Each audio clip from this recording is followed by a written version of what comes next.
Inconfidentes no ar, hoje aqui o nosso 9º episódio. Caramba. E hoje, cara, antes de começar, nós temos que fazer um agradecimento aqui. Nós já batemos 200 inscritos. Maravilha. E o nosso último vídeo deu uma estourada monstra. Mateus, tá? Quem não conferiu, confere aí. Cara, foi fenomenal. Tô tentando superar esse episódio até hoje, viu? Superar mentalmente, né? Tô tentando, porque foi sensacional, cara. Não, e então a gente vai nessa toada aqui, se Deus quiser. Vai dobrar a meta, né? Não, se Deus quiser. Vamos seguir os conselhos aí da nossa presidenta e vamos dobrar essa meta. E hoje, galera, eu tenho aqui um amigo meu, André Denardi, e agradecer demais, cara, que a gente sabe que o tempo é corrido, é uma loucura. Tamo aí, sempre à disposição. Prazer aqui participar e ouvir minha voz dentro desse fone maravilhoso, é uma experiência mística, mágica, tá bem legal. É o cúmulo do narcisismo, né? Tipo assim, o narcisismo vocal. Né? É a voz aveludada que a gente ouve aqui. É bom se ouvir, né? Cara? É bom me ouvir. Eu sou daqueles que ouvem os mesmos áudios que você manda do WhatsApp, sabe? Sempre assim, que eu gravo eu ouço pra mim mesmo. Pois é, revisar é bom, né? Tipo assim, saiu errado. Lógico que não vai ter saído errado, lógico, cara, mas não sei. A gente ouve, né? É mais um narcisismo mesmo.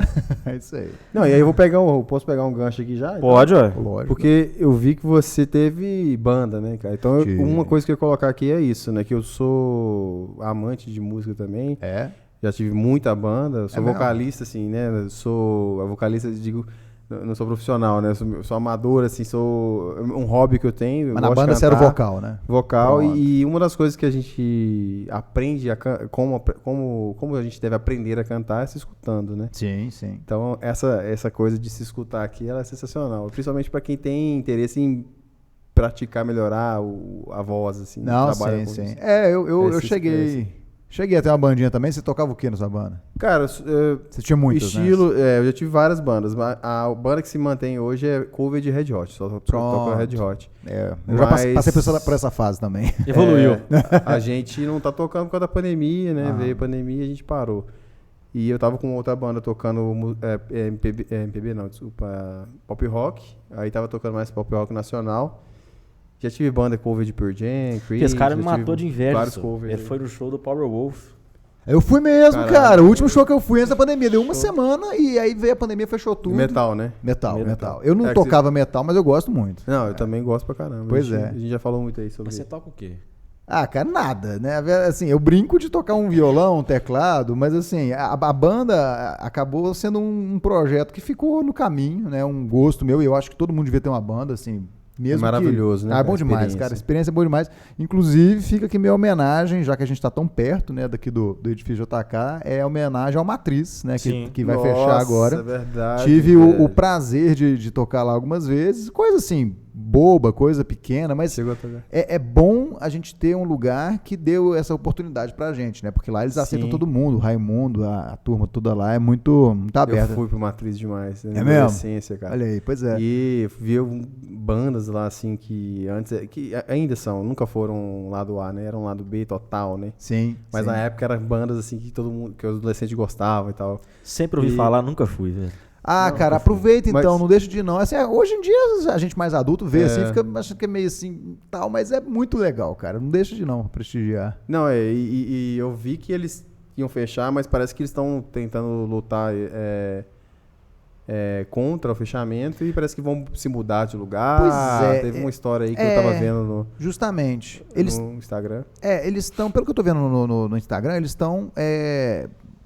Bom, pelo menos eles vão iniciar um novo projeto, mas o Matriz, como a gente conheceu esses anos todos, naquele endereço ali, vai... Pertinho. Bem pertinho, vai liquidar a fatura mesmo, né? A questão do aluguel lá e tal. Parece que o Sindicato dos Jornalistas abraçou a causa deles lá e vão conseguir ajudar de alguma forma, mas a estrutura, como eles estão até fazendo um saldão lá de equipamento e tal, eles estão realmente... indo para um outro projeto. Equipamento que se tira, assim? Equipamento de som e tal. Eles têm um monte de coisa lá. Às vezes, nós batemos lá. Justamente. Eles são um espaço, né? Eles são uma casa de show. A questão é que é uma casa de show simples, né? Os famosos inferninhos, né? Como eles falam. Lá. Mas assim, eu acabei não me envolvendo tanto com a música como eu gostaria, né? Eu fico feliz de ter pessoas como você que mergulharam mais nisso, mas, cara... Mas também não foi... eu sempre levei como hobby querendo ser profissional, mas infelizmente a vida não me permitiu. Tem que fazer escolhas, né? Faltou talento. Também. Mas isso aí acaba que... Eu dei sorte, assim, de ter experiências... Uma experiência que eu me orgulho muito, inclusive já falei com ele aqui, que eu quero trazer muito o Toninho Horta, do Clube da Esquina, a galera do Clube da Esquina, porque eu sou muito fã. Sim. E eu comecei a tocar violão por causa, assim, que foi meio que sem querer. Na época, adolescente, tinha 15, 16 anos ali, queria tocar rock. E eu não tocava, aí ganhei um violão, comecei a tocar rock em casa, sozinho, né? Aprendi sozinho a tocar. Aquelas coisas básicas, sim, né? Sim, os acordes ali e tal.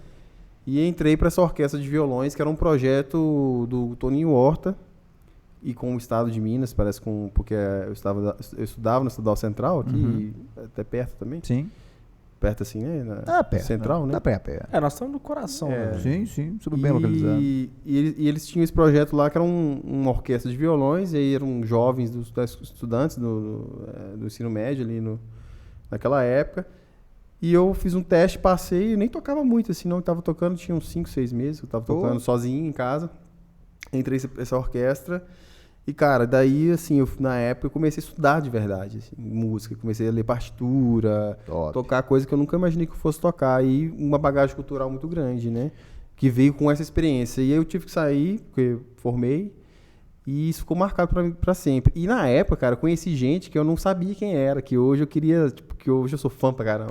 A galera do Clube Esquina assistiu, muitos deles assistiram a gente tocar. Olha só que na época eu não era fã. Hoje eu sou fã. Eu escuto pra falar, cara, se eu fosse naquela época, eu tinha aproveitado, sabe? Bom demais. Mas muito novo, eu escutava mais rock, eu não escutava MPB. MPB é uma coisa que eu acho que foi amadurecendo em mim. Você tocava que estilo de música? Então, cara, só um detalhe, o podcast é sobre política, não, eu principalmente. Sei, mas eu vou chegar lá. Não, tô ligado. Assim, é só pro pessoal não ficar achando que vocês chamaram um músico fracassado pedindo ajuda agora. Acabou que entramos pra esse lado. Deu uma dúvida que ela é posterior a talvez essa resposta, que aí talvez a gente mate o assunto da música. Não, mas assim, eu falo de música o tempo que vocês quiserem. Eu gosto muito, até hoje, é uma coisa que eu mantenho, eu toco ainda um pouquinho no meu dia, não quero deixar isso morrer, não, sabe? Porque... Você sabe, cara, como é que assim, a gente não deixa a música simplesmente para trás, né? A gente gosta de manter e tal. Olha, cara, esse era um dos motivos que eu acho que levou a banda a acabar, porque cada um queria ir para um canto. Era um Frankenstein que a gente tocava, né? O baixista gostava de Red Hot, Pink Floyd, o guitarrista gostava de Arctic Monkeys, eu gostava mais dos metal, mas é difícil de tocar e cantar, então a gente pegava um Black Sabbath, que era mais tranquilão ali.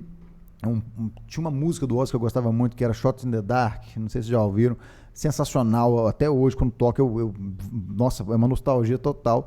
E assim, era muito precário no início, porque a gente tocava na laje de um colega nosso, num prédio dele lá, no Santo Antônio. Eu ia a pé de onde eu morava no Serra, até a casa dele, e aproveitava a caminhada para lembrar a música, treinar a letra, porque eu cantava e tocava teclado ou um violão bem de vez em quando, mas era mais teclado. Mas a gente acabou firmando principalmente na banda chamada Faith No More. Não sei se já ouviu falar. Que assim, tinha tudo a ver com a gente. Era um ritmo mais hard rock, assim, um metal alternativo. E tinha todos os instrumentos que a gente tocava. A voz do cara, eu conseguia atingir a altura, né, dele lá, o timbre, não era tão complexo de tocar, né? Tocar as músicas mais famosas deles não era tão difícil, não era tão elaborado. Então, assim, a gente meio que ficou nessa. Mas a gente era banda desses cover mistureba aí, farofona mesmo, de rock progressivo, indie e tal. Você ainda mora lá na Serra? Não moro. É que eu sou seu vizinho. Você mora em qual rua lá? Lá na Alameda, Guilherme Henrique. Tô ligado. Que é aquela rua sem saída. Sem saída. Eu moro na Itaparica, perto do São Lucas. Sei. Tá vendo, gente? Precisar de... Já sabe onde é que tá, né? Já sabe ali e tal. Barra do Salomão também. Nossa, aquele bar desmoronou quando o Galo ganhou o campeonato. Galo pros ali índios, ali fica lotado.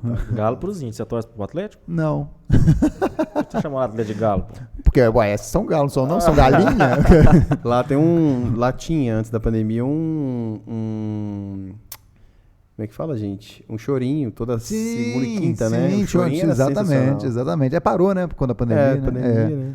Mas aqui, já que a gente vai falar de um pouco de esporte também, Eu sou cruzeirense não praticante. Eu, assim, só porque o IBGE me pede isso, eu tenho que falar, senão ele não leva meu formulário. Só isso, cara. Mas, cara, assim, o que eu sofri quinta-feira. Puta merda. Por quê? Por quê? Ah, onde é que você tá? Onde é que foi a festa? Não, pois é, porque eu sou galo doido, né? A festa Não, foi... eu sou cruzeirense, filho. Nossa. E eu sou cruzeirense praticante. Olha só. E não tá Meus fácil. pêsames. E não tá sendo fácil ser E, tipo, cruzeirense. parecia que o não. Belmarx tava cantando dentro do meu quarto. Nossa, é complicado. E foi assim, até 5 horas da manhã. Falei assim, Teve festa aqui na porta, foi isso, né, velho? velho? Pelo amor de Não, Deus. aqui Belmarx. foi uma loucura. Eu nem saí de casa nesse dia, porque sem condição. Tava difícil demais. O pessoal tava louco. O gancho que eu queria fazer contigo era o seguinte, porque eu sei que você gosta de metal. Sim, eu gosto de metal. E o metal, ele Metal é bom. ele não é tão bem visto por uma certa comunidade, Sim, sim. que também é uma comunidade sua, que é a Opa. comunidade religiosa. Olha só que maravilha. Como é que você lidou com isso? Porque eu sei que você é um cara religioso, ou eu tô enganado? Ah, cara, não, eu não acho que eu não me considero religioso. Porque assim, vamos lá. Hoje em dia, quando a pessoa fala que ela professa uma fé e ela tenta seguir essa fé, ela já é religioso, né? É uma pessoa de fé e tal, coisa, é pessoa praticante. Mas assim, eu sim, sou cristão, sou evangélico e de fato, o fato de eu gostar de metal me coloca numa interseção meio bizarra, assim, meio paradoxal para muita gente, né? Mas assim, eu acho que as pessoas confundem muito religião com religiosidade. E é isso que faz com que muita gente se assuste com o fato de eu gostar desse tipo de música. Tipo assim, quando eu comecei, eu cresci em lar evangélico, né, assim, e me considero evangélico praticante. Agora, é engraçado como que a primeira vez que eu tive contato com um metal mais pesado, eu não tenho primo mais velho, irmão mais velho, ninguém que poderia ter me introduzido nisso. Eu tinha aqueles Discman, né? Antigamente era CD, né? A gente já pode falar igual o tio, né? Tipo assim, lembra do CD? O disquete saiu da existência para virar o ícone da salvação. Exatamente, exatamente. E aí eu tinha um CD de jogo, e eu descobri que colocando o CD de jogo no Discman, ele tocava trilha sonora. Isso. Olha só, eu me sentia assim, o Einstein, quando eu vi isso, quando eu descobri isso. E tinha uma faixa desse CD de jogo que era um rock mais pesado. E, cara, assim, ninguém me mostrou isso. Que era? Velho. Era o Earthworm Jim. Earthworm Jim. Difícil para Era difícil. Nossa É muito senhora. E esse era um CD da versão 3D desse jogo, que era uma versão nova. Tal. A gente costumava ter esses jogos vendendo dentro de revista, em banca de jornal. Isso, revista Vocês PC lembram disso? Game, Exatamente. CD exatamente. Expert. Tudo. E aí tinha essa, cara, assim, inexplicável. Tipo, eu ouvi aquilo, ninguém me induziu, ninguém me influenciou, e eu fiquei assim, cara, isso é maravilhoso. E aí, é aí que entra a grande questão. Mas você lembra a música específica ou era uma música criada para o jogo? Era uma música pro jogo, não era uma música, não era trilha sonora, quer dizer, não era de banda conhecida, era trilha sonora do jogo. Que era uma guitarrinha pesada, distorcida lá, com uns bumbo duplo, acabou. Né? É uma música feita para o jogo mesmo. E assim, como é que eu penso? Deus, ele é um ente criativo, vamos dizer assim, né? Ele é um artista, vamos dizer. Então, é aí que está a beleza da coisa. Ele, na concepção cristã, né? Ele fez a cada um de nós de um jeito único, né? Você é o Bruno, você é de um jeito, a Dura de um... Oi, Dura, tudo bem? Todo mundo de um jeito. Você de um jeito, né? Você tem seus gostos, você gosta de MPB, eu nem tanto. E isso, para mim, é manifestação da criatividade de Deus, né? Então, assim, o fato de eu gostar de um gênero específico, de uma maneira que uma guitarra é tocada, que um tambor é batido, isso não está dentro de uma regra, né? Inclusive, existe muita banda de metal gospel, metal evangélico, né? White metal, que fala, inclusive. Eu nunca fui muito fã. Muita oficina desse G3 já. Oficina G3, justamente. Mas ele não é metal, né? Não é tanto, mas tem, por exemplo, Striper. Já ouviu falar? Já. Agora, a gente tá falando de banda evangélica. Na verdade, eu sou muito fã de Rosa de Saron, que é uma banda católica. Sim. Sou muito fã mesmo, assim. POD, vocês já ouviram falar? POD, quem não conhece POD? Skillet. Esse eu não conheço. Boa também? Pois é. E a minha questão se deu porque existe esse estigma em cima do metal. Sim. E você sendo criado dentro de uma família que segue uns dogmas religiosos, e se em algum momento chocou, assim, evidentemente, gente, o que nós estamos falando é o seguinte: o metal não tem nada de satânico. Pode ser que tenha. Pode algumas... Algum black metal tem. Isso. Tipo assim, é escarado. O é death metal, Burzum, Gorgoroth. O black metal tem. Sim. Mas assim, as bandas mainstream, nem todas são. Não, né? de fato não. Na verdade, E é difícil você internalizar isso. Você sofreu algum tipo de choque, de conflito nesse sentido? Pode você falar, Marcelo. Porque eu encaro isso como um personagem. É um personagem. A sim. banda, ela assume uma personalidade. O Iron, por exemplo, a gente escutava muito isso. O Iron é uma banda do capeta. Do capeta por causa do Ed, e, né? Na verdade, o Iron é uma banda que interpreta histórias. E cada música tem um título diferente, relacionado a uma história diferente. E que aí fantasia também a questão do divino, né? Porque é muito fantasiado isso. Sim. Não só isso. Sim. O Iron fantasia guerra, fantasia... gente, aqui, detalhe, vocês não precisam ficar pisando em ovos com relação à temática de fé, né? Você assim, pode falar... Zero pisando. Ótimo. Mas eu acho que eu encaro o rock assim. Essas bandas que trabalham com essas temáticas é uma coisa performática. Cada um tem uma crença ali, eu imagino que seja bem diferente, até porque cada um... uma banda, você já teve banda. Sim. Cada um pensa de um jeito diferente, tem uma crença diferente. Não, a gente tocava música do Black Sabbath na banda. E às vezes é muito performático, aquela coisa assim, a gente vai assumir essa identidade e vamos trabalhar nisso aqui. Essa imagem. Mas eu acho que eu vejo muito assim. Não sei se o cara é satanista de verdade. Não, aí ele faz a música e pensa assim, nossa, agora eu vou converter as pessoas para o satanismo. Algo assim. 99% com certeza não. Mas assim, é óbvio que eu me pauto, o mais importante para minha vida, o que eu vivo efetivamente é o evangelho. É o que está descrito como uma vida com Jesus, com Cristo e tudo mais. Agora, as pessoas, elas acabam transformando isso numa segregação, praticamente, né? Como se a gente tivesse que viver dentro de uma bolha, num mundinho e tratar de uma forma muito agressiva qualquer coisa fora desse mundinho, né?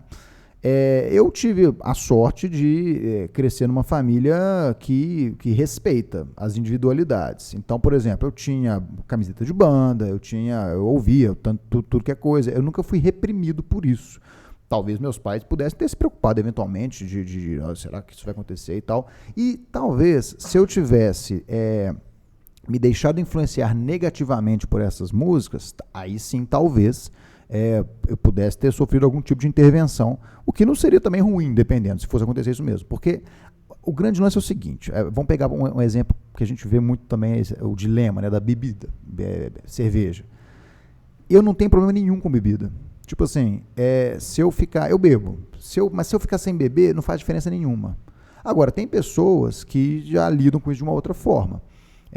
Tem pessoas que entram na igreja, que tem um histórico, um passado difícil com bebida, e no caso dessas pessoas, eles lidam com esse tipo de coisa de uma forma diferente. E tem que ser assim mesmo. E eu, como um cristão que quer fortalecer a fé da outra pessoa, eu não vou agora, porque eu não tenho problema com bebida, ficar bebendo do lado dessa pessoa. É uma questão de bom senso. Assim, até fora da religiosidade, é bom senso mesmo. O cara é um ex-alcoólatra, eu vou ficar bebendo do lado dele. Porque eu não estou ajudando o cara, né? Então, assim, com relação ao metal... não acho que tenha me influenciado negativamente. E olha que eu ouvia, essa temática me interessa, como você falou, o lado artístico, a temática, o imaginário de temas relacionados à agressividade, à contestação, porque o rock e o metal é muito de contestação, né? De você... muito revolucionário. Revolucionário, e de você tratar de coisas, de sentimentos muitas vezes difíceis, ruins, o rancor, a dor, sei lá, a guerra, mas é uma temática interessante. A questão é como isso vai te afetar. Por exemplo, não sei se vocês já ouviram uma banda chamada Korn. Sim, muito. Sim. Pois é.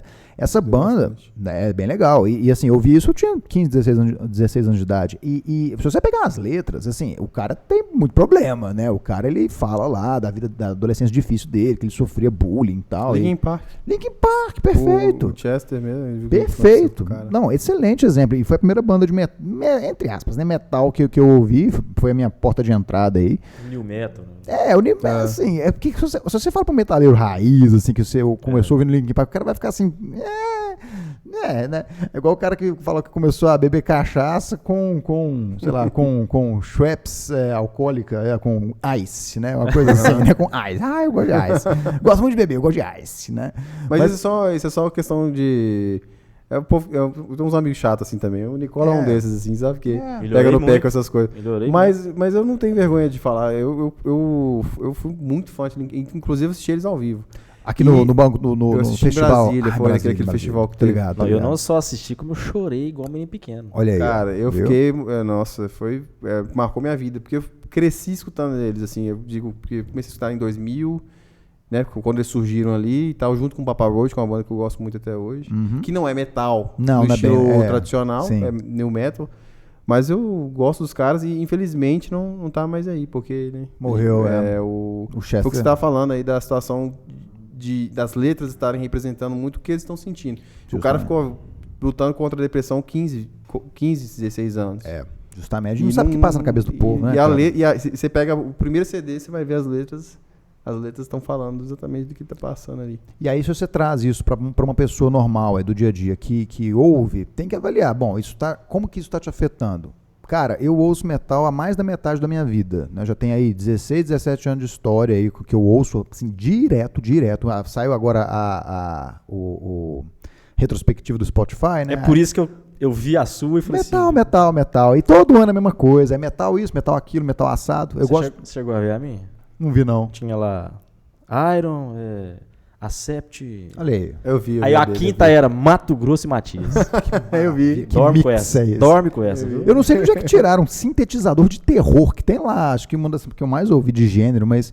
Bom, o que eu quero dizer com relação a metal, só para concluir mesmo, isso pode ser ruim, eventualmente, dependendo de como a pessoa absorve aquilo para ela. Se ela se torna uma pessoa mais depressiva, mais agressiva, se aquilo afeta ela negativamente, é o caso de eventualmente cortar. Mas olha o detalhe, não existe uma regra, não existe uma linha ali, do ponto de vista bíblico, né, do ponto de vista religioso, de pode ou não pode. Não, isso aqui você não pode porque é do diabo. Isso aqui pode porque é do... Não, cara, tipo assim, chocolate é pecado, comer chocolate é pecado? Depende. Se aquilo começar a se tornar um vício na minha vida, de forma que afete a minha relação com as pessoas, de forma que isso afete minha saúde, o que adianta eu não fumar, por exemplo, não uso droga, mas eu me empanturro de Burger King, fico obeso? Qual que é o sentido disso? Então, eu inclusive coloquei isso à prova, né? Eu gosto muito de metal, então o que eu fiz? É uma experiência, tem uns 2 anos isso. Eu resolvi fazer um jejum de metal. E aí eu descobri que eu ouço realmente muito metal, porque aí o que eu ia ouvir além disso? Eu comecei a ouvir Raça Negra, comecei a ouvir axé, umas playlists. Raça Negra é bom. É bonzinho, Mas assim, realmente porque eu quis assim, colocar diante de Deus, isso não é mais importante do que a minha relação com Deus, do que a minha vida com Deus. Então, se eventualmente for o caso de isso ser um problema para minha vida, ok, então tira isso de mim, tira isso do meu gosto, do meu interesse. Fiquei 1 mês sem ouvir, voltei a ouvir depois, tô de boa, assim, até o momento isso acho que tá dentro, mas realmente vocês estão falando com alguém com uma visão mais liberal a respeito disso. Porque às vezes alguém que te segue, você tem lá, seu Instagram tem mais de 2 mil seguidores, você tem um canal no YouTube, inclusive fala sobre uma matéria muito importante que nós vamos entrar daqui a pouquinho, que é sobre a política do Brasil, fala sobre a história política, as ideologias políticas, e você, notadamente, vão ter pessoas que estão te seguindo ali e se sentem talvez representadas até em virtude da religião. Pode ser, aí vê você escutando uma banda que uma das músicas se chama Resurrection by Erection. Não, como é que chama? Chama assim mesmo. Resurrection by Erection. Pois é, cara. Então, vamos pegar uma banda até mais extrema, Cannibal Corpse. Sim. Qualquer letra do Cannibal Corpse dá de 10 em qualquer Jogos Mortais, qualquer Seven, né? Esses filmes aí mais slash. Assim, tudo tem um limite também, um bom senso. Essa música eu não ouço, por exemplo. Tipo assim, apesar de que tem uma música do Rammstein chamada Pussy. Já ouviu? Já. Ela é muito boa, essa música. Já viu o clipe dela? Não, o clipe nunca vi. Não vê mesmo não, porque é um clipe que você só vê em site adulto. É mais 18, né? Não, eles fizeram um pornô com o clipe. Tipo assim, fizeram realmente um pornô. Os atores. Um trem muito doido. Mas assim, realmente, aí que entra o limite que eu estabeleço, por exemplo. Pode parecer hipócrita, pode parecer completamente sem sentido, porque você ouve uma música tal, mas não ouve música tal. Acho que Black Sabbath é o melhor exemplo, porque Black Sabbath ele pega muito esse estigma, e eles fazem de propósito também, né? Porque eles têm essa pegada mais mística, mais de magia negra. O próprio nome Black Sabbath já está dentro desse contexto. Mas se você pegar as várias músicas que eles tocam, por exemplo, a minha favorita, que a gente até chegou a tocar na banda, chama Children of the Grave. Já ouviram ela? Ela é bem legal, bem boa. E, pô, tem outras famosas, né? NIB, a própria Black Sabbath. Iron Man. O Iron Man é outro exemplo. War Pigs. Iron Man, War Pigs. Não, se bem que War Pigs tem umas temáticas aí mais... Mas o Children of the Grave e Iron Man, não tem... na letra, assim, o que eles transmitem lá de informação, eu não vejo nada que ofenda diretamente a minha fé. Palavrão, fala putaria, isso aí, pra mim, nessa altura do campeonato, eu abstraio, porque, pô, eu vou ver um filme, não vai ter palavrão, não vai ter um cara xingando o outro, não vai ter uma cena de sexo, eventualmente.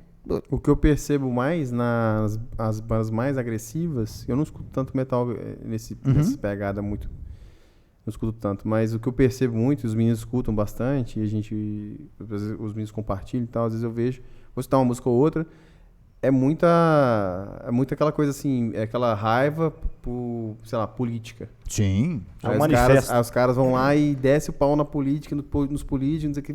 Aí eles meio que lavam a alma ali. Sim. Xingando. E é ótimo. Que bom que é assim. Mais pra esse lado. Sim, isso eu percebo mais. Pega Rage Against the Machine. Pô, aquela banda lá, ela cumpre um papel social praticamente. Né? Agora, se você pegar uma banda... Tipo... Aliás, inclusive, quando toca Killing in the Name. Não, tá doido. É bom demais. Agora, quando tem uma banda, tipo... Essas bandas bem do cenário underground, tipo Burzum, Gorgoroth, Mayhem, que eles têm uma intenção de transmitir uma ideia anticristã, né, e de difundir. Hoje em dia, eu até teria maturidade de ouvir uma música dessa e separar uma coisa da outra, mas aí já é assim, pô, tá atacando uma coisa que eu acredito, um objeto sagrado. Eu, inclusive, se eu crio o caso, por exemplo, com iniciativas que a gente vê por aí de sei lá, eventualmente uma exposição de arte que ofenda símbolos cristãos. Aquela assim. do MASP, acho que foi famosa. Foi do MASP ou foi no Carnaval? Não sei, foi o MAN teve o peladão do MAN, mas que não tem questão religiosa, é o cara que ficou pelado lá, uma menor de idade lá, uma criança ficou tocando o cara, mas teve no museu lá de Porto Alegre, que fizeram uma exposição de artes do Santander, eu acho, uma exposição do Santander em 2017 no Rio Grande do Sul, eu só lembro dessas informações, que assim, colocava Jesus segurando um vibrador, um plug anal, tipo assim, aí eu já acho que força a barra. E se você trouxer isso pro mundo da música, eu não vou ouvir isso, simplesmente, aí já pega um lado que, pô, é o meu sentimento religioso, se eu tô ouvindo isso de boa, talvez eu esteja relativizando demais, então tem algum limite. Resurrection by Erection eu só achava brega mesmo, não é por uma questão de fé e tal. Cannibal Corpse, que é uma banda muito agressiva, eu ouço uma ou duas músicas, mas assim, eu já não gosto muito dessa pegada metal extremo, sabe? De tipo, o cara canta umas, tipo, eu gozo sangue, tipo assim... Fala muito de gore, né? Muito assim, velho, isso nem musicalmente é escroto bom, por si só. É escroto por si só, então independentemente assim... aí por que eu tô ouvindo isso? Porque eu não tenho que ouvir isso, né? Então pra galera entender, isso é uma banda que, pelo nome, né, Cannibal Corpse, parece um filme de terror, mas um estilo gore, que é aquele que parece sangue, que aparece tudo, entendeu? Os Jogos Mortais, né? Jogos Mortais pra você ouvir enquanto corre na praia. Tipo isso. É mais ou menos isso. Não, cara, mas essa parte foi importante, porque tem um tempo que a gente quer falar de música já, aqui. A gente queria falar de música assim, a gente já quis várias vezes, mas acaba esquecendo. E, na verdade, a gente também quer trazer pessoas que são músicos aqui para falar sobre música, né? É bom que você já teve essa experiência e eu posso indicar pessoas do cenário que eu conheço que são realmente músicos formados e tal. Cara, eles têm muito a agregar.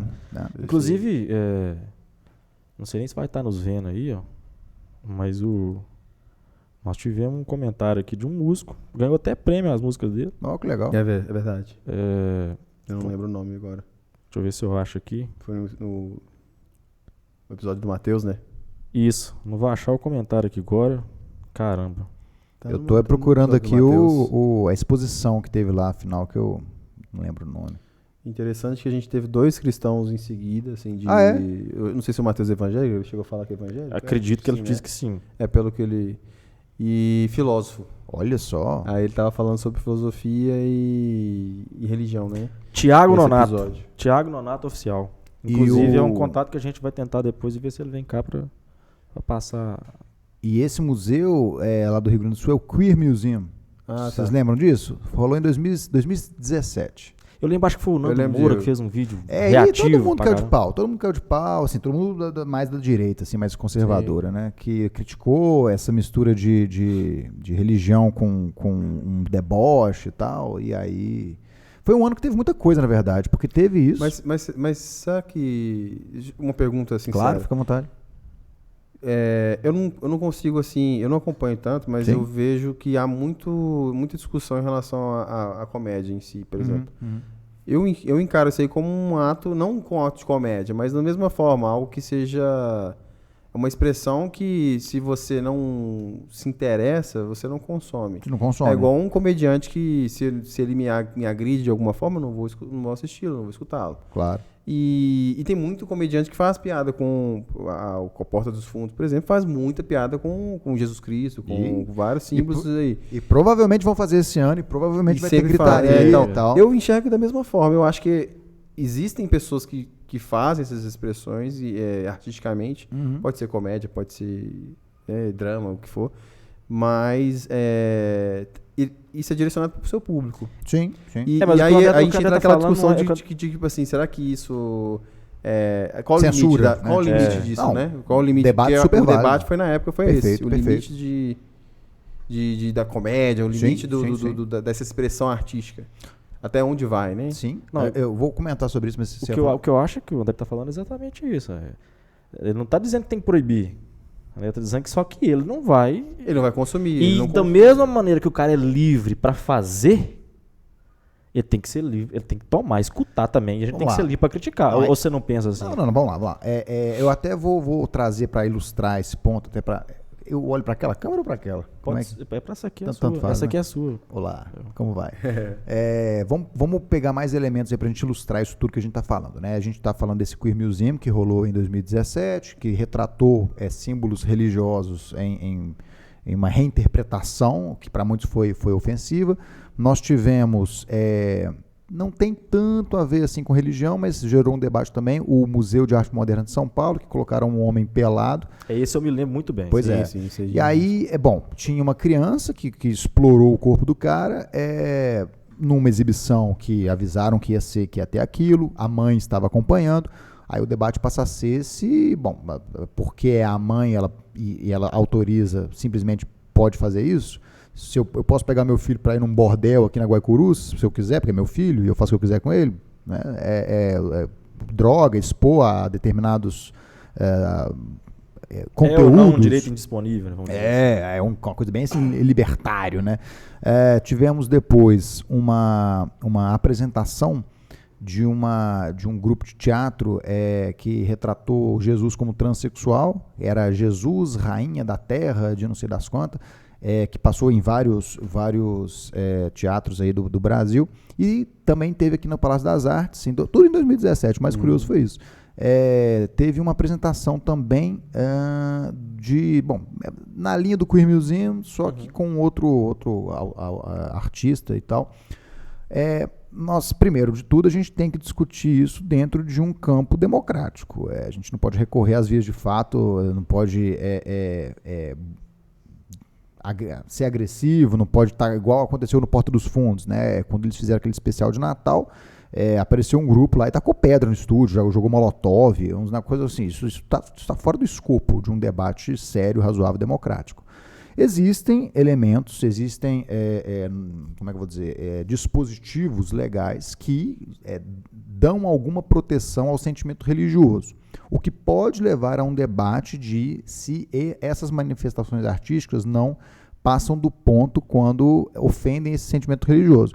A gente vê muito isso acontecendo, esse debate, né, acontecendo quando a gente pega a questão do islamismo, né, quando em alguns jornais aí o Charlie Hebdo, né, e tal, retratam Maomé de uma forma pejorativa e você tem aquela reação que, claro... Retaliação, né? Uma retaliação totalmente fora do escopo normal, democrático, do bom senso.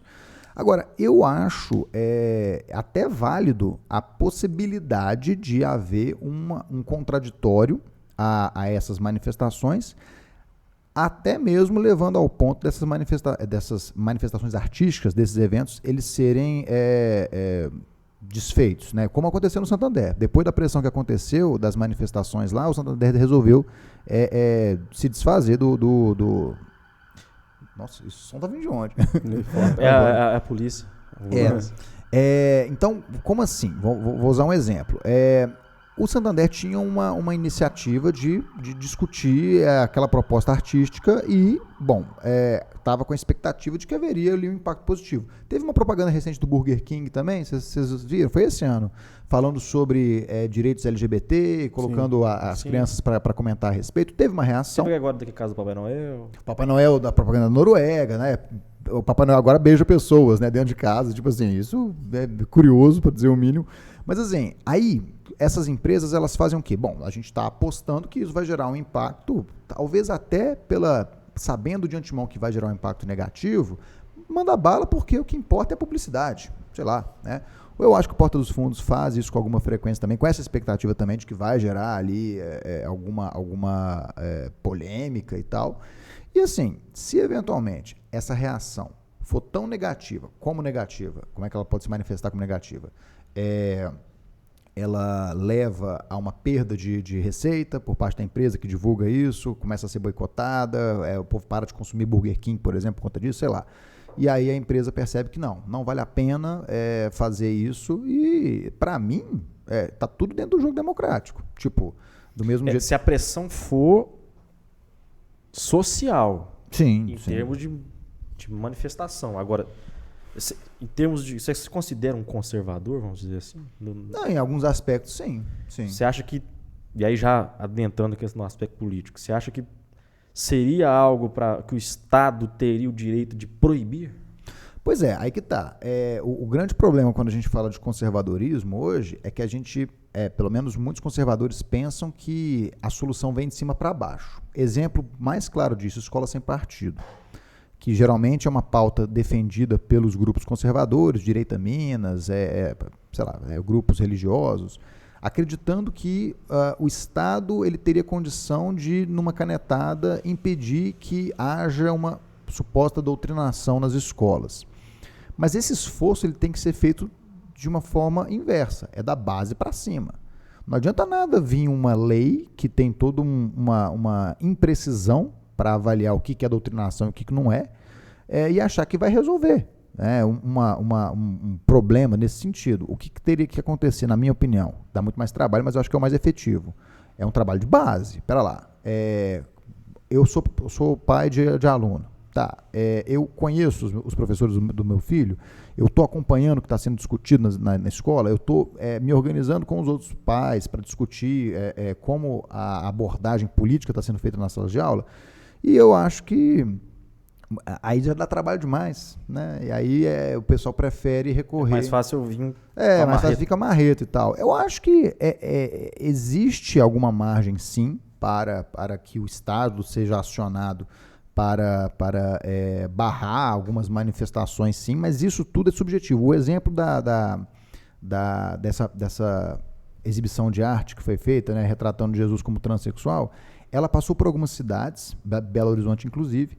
Algumas cidades, na verdade todas as cidades que ela passou, até onde eu sei, houve um movimento para que se pedisse via judicial a não exibição, alegando, inclusive, um dispositivo penal, que é o artigo 208, falando sobre o vilipêndio ao sentimento cristão, ao sentimento religioso de maneira geral, isso é um crime, né? Então, você tenta encaixar nessa iniciativa artística, enquadrar essa iniciativa dentro desse dispositivo do Código Penal. Se isso é censura ou se isso é razoável, isso vai do gosto do freguês. Tanto é que em algumas cidades, até onde eu sei, Jundiaí, Pernambuco, Recife, quer dizer, Jundiaí e Recife, foi feito esse pedido de não exibição da peça e foi acatado, a justiça aceitou, alegando justamente que não, realmente isso é desrespeitoso. Em outras cidades, não. Outras cidades, o pedido foi feito e foi negado, alegando a liberdade de expressão. Então, essa construção do limite, como a gente tratou aqui, como você trouxe, esse limite ele é construído coletivamente, dependendo das circunstâncias, dependendo do caso. Então, pode haver um exagero, sim. Né? O que é ofensivo? Acusaram a propaganda do Papai Noel, aqui no Brasil, inclusive, de ser ofensiva ao sentimento religioso, porque o Papai Noel, na verdade, é o São Nicolau, né, que tem uma ligação com a Igreja Católica. E que é, inclusive, o santo padroeiro da Noruega. Olha aí. Nossa, então para a Noruega deve ter sido mais agressivo ainda, e né? Partiu de lá. Justamente. Eu acho que... Assim, e ele era bispo. Olha aí. Era um bispo, até que eu fiz um comentário contigo, ele era bispo. Interessante. Por que eu sei disso? Meu nome é Bruno Nicolau, mas não por causa do São Nicolau, mas é por causa do meu tataravô. Por ser assim, como eu nasci dia 24 de dezembro... Que isso, cara. Então as coisas... Você pode pegar... As coisas casaram. A Coca-Cola não te patrocina, não? Coca-Cola, paga nós. E aí, por isso que eu sei dessa história. E aí, quando eu vi a propaganda, eu logo liguei. Era um bispo que fazia dava os presentes, cuidava das criancinhas, era o patrão das criancinhas e tal. E aí ele foi se adaptando a essa teoria e ele foi tido como uma das histórias da lenda do Papai Noel, né? Vem a partir disso. E por ele ser um dos santos padroeiros da Noruega, não me espantaria se a Noruega em si tivesse começado um conflito interno. Pode ser. Em virtude certamente que essa propaganda foi uma provocação naquele... É o porta dos fundos deles lá, né? Tipo assim. E eu tô lembrando que a gente conversou com o Matheus no último episódio, ele estava falando sobre a questão da moral mesmo. Né, que a área de estudo dele é metaética. Então envolve tudo que a gente está colocando aqui. Super abstrato. E ele é evangélico, né? Fazendo mestrado em filosofia, e a gente estava discutindo isso. E ele falando que essa questão da moral, com o tempo, né? Que passa a ser... O que é imoral passa a ser moral com o tempo. O tempo, as pessoas vão aceitando melhor certas coisas, vão normalizando algumas. Eu acho importante... Eu sou liberal. Sim. Hoje, em todos os sentidos. Eu acho liberal que social a gente tem que ter liberdade para fazer nossas escolhas, ter expressão, mas ao mesmo tempo sabendo que caso a gente incorra em algo que seja fora da lei, a gente vai ser... A liberdade não é libertinagem. Exatamente. A gente vai ser, obviamente, né? Sim. Pagar o preço por essa liberdade. Sim. Então, eu acho que, sim, tem que haver expressão, mas ao mesmo tempo que há expressão, você não vai ter... Esse tipo de expressão, ela não é em público, não é aberta, ela é como uma exposição de museu, ou um teatro, ou um cinema, que você tem um público e o público ciente disso vai ou não. Então, acho que, óbvio que se for feito isso numa TV aberta e de uma forma de exposição que seja de divulgação, e eu também acho que a expressão, nesse sentido, que na verdade é a representatividade, que é esse povo buscando representatividade nessas imagens que são tradicionais, eu tento entender, né? Mas assim, eu lembro de quando teve o Cristo Negro, que foi até um dos personagens de Suassuna lá em num teatro? Do filme o Alta Compadecida. O Alta Compadecida, que era um Jesus negro, né? Isso na época teve uma repercussão também.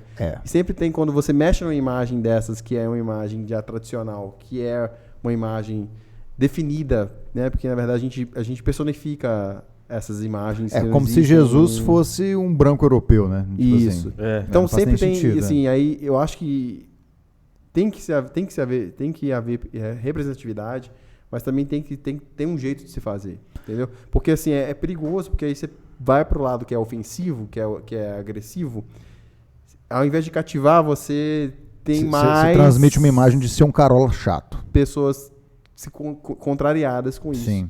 Ao invés de ganhar em outros argumentos. Porque eu achei fantástico quando teve o Jesus Negro, assim, eu acho que a representatividade é importante. Sim. E não ofende, pelo menos a mim não ofende. Não deveria ofender. Então, assim, mas muita gente ofende. Pois é, mas aí que tá. Sim. Aí que entra aquilo que eu já havia falado sobre religiosidade. Porque assim, a gente se acostuma a ver um Jesus branco nas igrejas católicas representado. Evangélico não tem muito disso porque a gente não segue muito essa linha de imagem. Mas assim, cara, eu não sei qual é a cor de Jesus. Ele, sendo do Oriente Médio, certamente tinha uma cor não branca, isso com certeza. Sim. E isso não vai contra uma doutrina, contra uma liturgia bíblica. Ele ser branco, negro, pardo, não, isso realmente não iria contra um dogma bíblico. Então, quem estranha e acha ruim de uma coisa dessa, ele está sendo um legalista, na verdade. Isso não tem nada a ver com uma doutrina. É uma imagem europeia também. É uma imagem europeia justamente. Que se consolidou. Justamente. E também por questões óbvias, a gente conhece os conflitos aqui que existiram por conta de raça na Europa, né? Sim. Todo mundo conhece. Mas eu até queria pegar um gancho disso que você falou, e isso eu acho que vai render bastante para as próximas perguntas aqui. O tempo tá de boa? Eu tô de boa. Eu tô por sua conta. Eu tô de boa, então vamos embora. E por conta do armazenamento do computador. Isso é bom saber também. É bom saber. Vamos embora. A gente vai falando aqui e vendo o que dá. Isso mesmo, vamos embora. O que acontece, gente? Eu sempre fui muito engajado politicamente, sempre fui muito inconformado com as coisas e tal, e isso se ajustava dentro da minha visão de mundo, daquilo que eu achava certo e aquilo que eu achava errado. E sempre fui muito barraqueiro no sentido de correr atrás, de ir em protesto, de brigar e tal. Então, assim, dentro daquilo que eu considero como uma visão de um mundo mais conservadora, e é muito difícil a gente falar isso hoje em dia por conta do Bolsonaro, a gente vai chegar lá. Eu, por exemplo, participei de marcha pró-vida, né, contra a legalização do aborto, questão de drogas também. Algumas dessas manifestações artísticas também eu tive presente, me manifestando, falando que não, isso aí pode ser considerado ofensivo sim e tal.